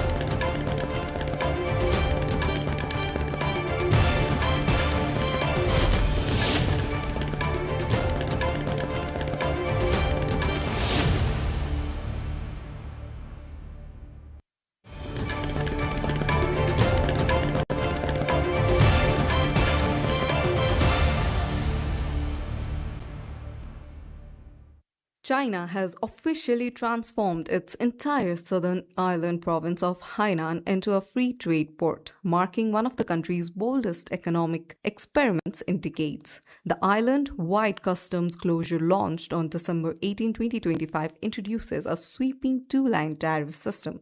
Under this framework, nearly three-quarters of goods entering Hainan are exempt from import duties, value-added tax, and consumption tax. Foreign companies operating in Hainan are already reporting significant benefits. Leaders highlight reduced tariffs, lower tax burdens, and expanded access to both Chinese and Southeast Asian markets. The move positions Hainan as a strategic hub for global supply chains, reshaping manufacturing layouts, and boosting port competitiveness. With this transformation, Hainan is set to become a critical node in international commerce, redefining how foreign firms engage with China and the wider region.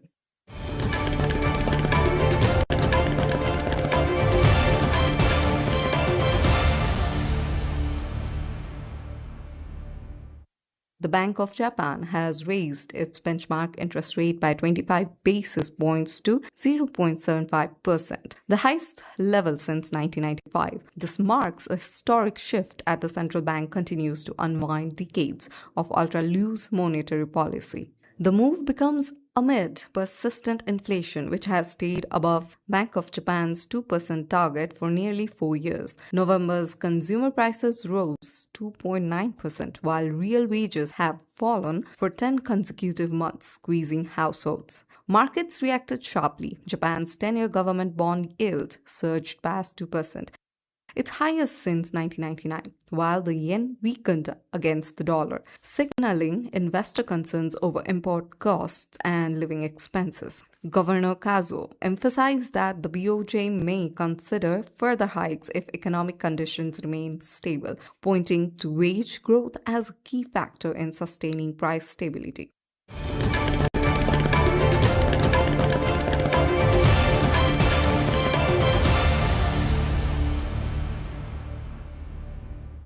Rome is taking a bold step to tackle over-tourism at one of its most iconic landmarks. Starting February 1st, 2026, visitors who want close access to the Trevi Fountain Basin will need to pay a $2.34 per ticket. The Baroque masterpiece, famous for coin-tossing traditions and featured in Fellini's La Dolce Vita, has been overwhelmed by crowds of over 5.3 million visitors in the first half of 2025 alone.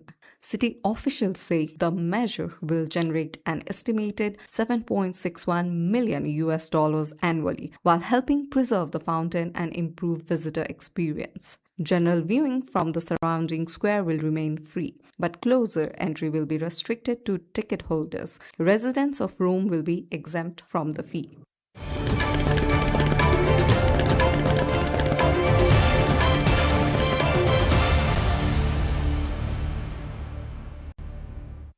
Russian President Vladimir Putin has confirmed that the country's sharp slowdown in economic growth is not accidental but a deliberate policy decision. Speaking at his annual end-of-year press conference in Moscow, Putin said the government and central bank intentionally cooled the economy to rein in inflation. Growth has dropped to just 1% in 2025, down from 4.3% in 2024, as tighter monetary measures took hold. Putin emphasized that this trade-off was necessary to stabilize prices, with inflation projected to fall to 5.5 to 5.7%, compared to nearly 9.5% last year. Markets are watching closely as Russia balances slower expansion with macroeconomic stability. Analysts note that while households and businesses face short-term strain, the Kremlin is betting that controlled inflation will strengthen long-term resilience.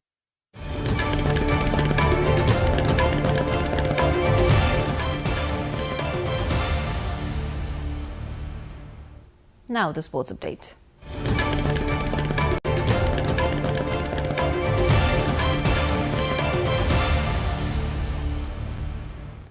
Nepali national women's team striker Sabitra Bandari Samba helped her Wellington Phoenix register a win in the Ninja A League by scoring 2 goals. Returning to the field after an injury, Samba's team defeated Sydney Football Club 7-0. She scored her first goal in the 13th minute with a header. Later, she scored another goal in the second half, beautifully finishing a pass from Pia Black inside the penalty box. With this win, Wellington has reached 8 points from 6 matches, placing the team in 7th position. With Lando Norris emerging as a potential Formula One world champion this season, questions are being raised about the sport's longer-term future, including whether a woman could one day claim the title. Formula One is open to drivers of all genders, but no woman has competed in a full-time race seat at the highest level of the sport for more than 4 decades. The last female driver to start a Grand Prix was Lella Lombardi in 1976. In the United Kingdom, widely regarded as the home of Formula One due to its concentration of teams, engineers and circuits, organizations across grassroots and professional motorsport are stepping up efforts to address gender inequality. Initiatives aimed at increasing female participation are being introduced at karting, junior formula and driver development levels. Motorsport bodies and teams say early access to karting, increased funding and visible role models are key to widening the talent pool and creating a sustainable pathway for girls into elite racing. While progress remains gradual, industry figures argue that expanding opportunities at the grassroots level is essential if Formula One is to see a female world champion in the future.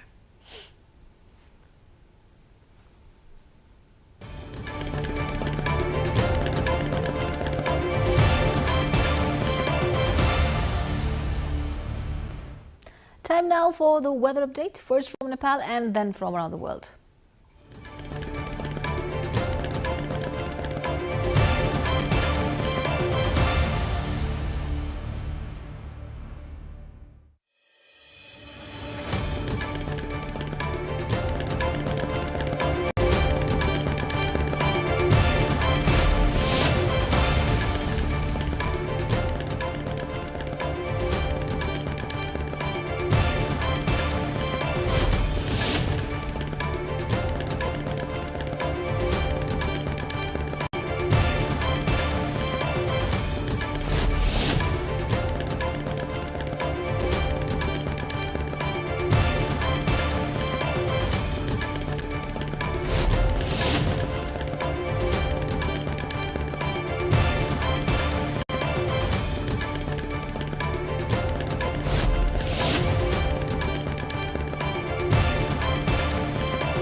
And we're almost at the end of the bulletin, but before we wrap up, let's take a look into the headlines once again. Nepal government marks 100 days of its formation, claims of key reforms to strengthen financial discipline and boost development. Nepal's Election Commission ramps up efforts for free and accessible March 5 elections. Government finalizes legal frameworks and amends election laws. Nepal's marginalized Rao community faces economic hardship and youth unemployment.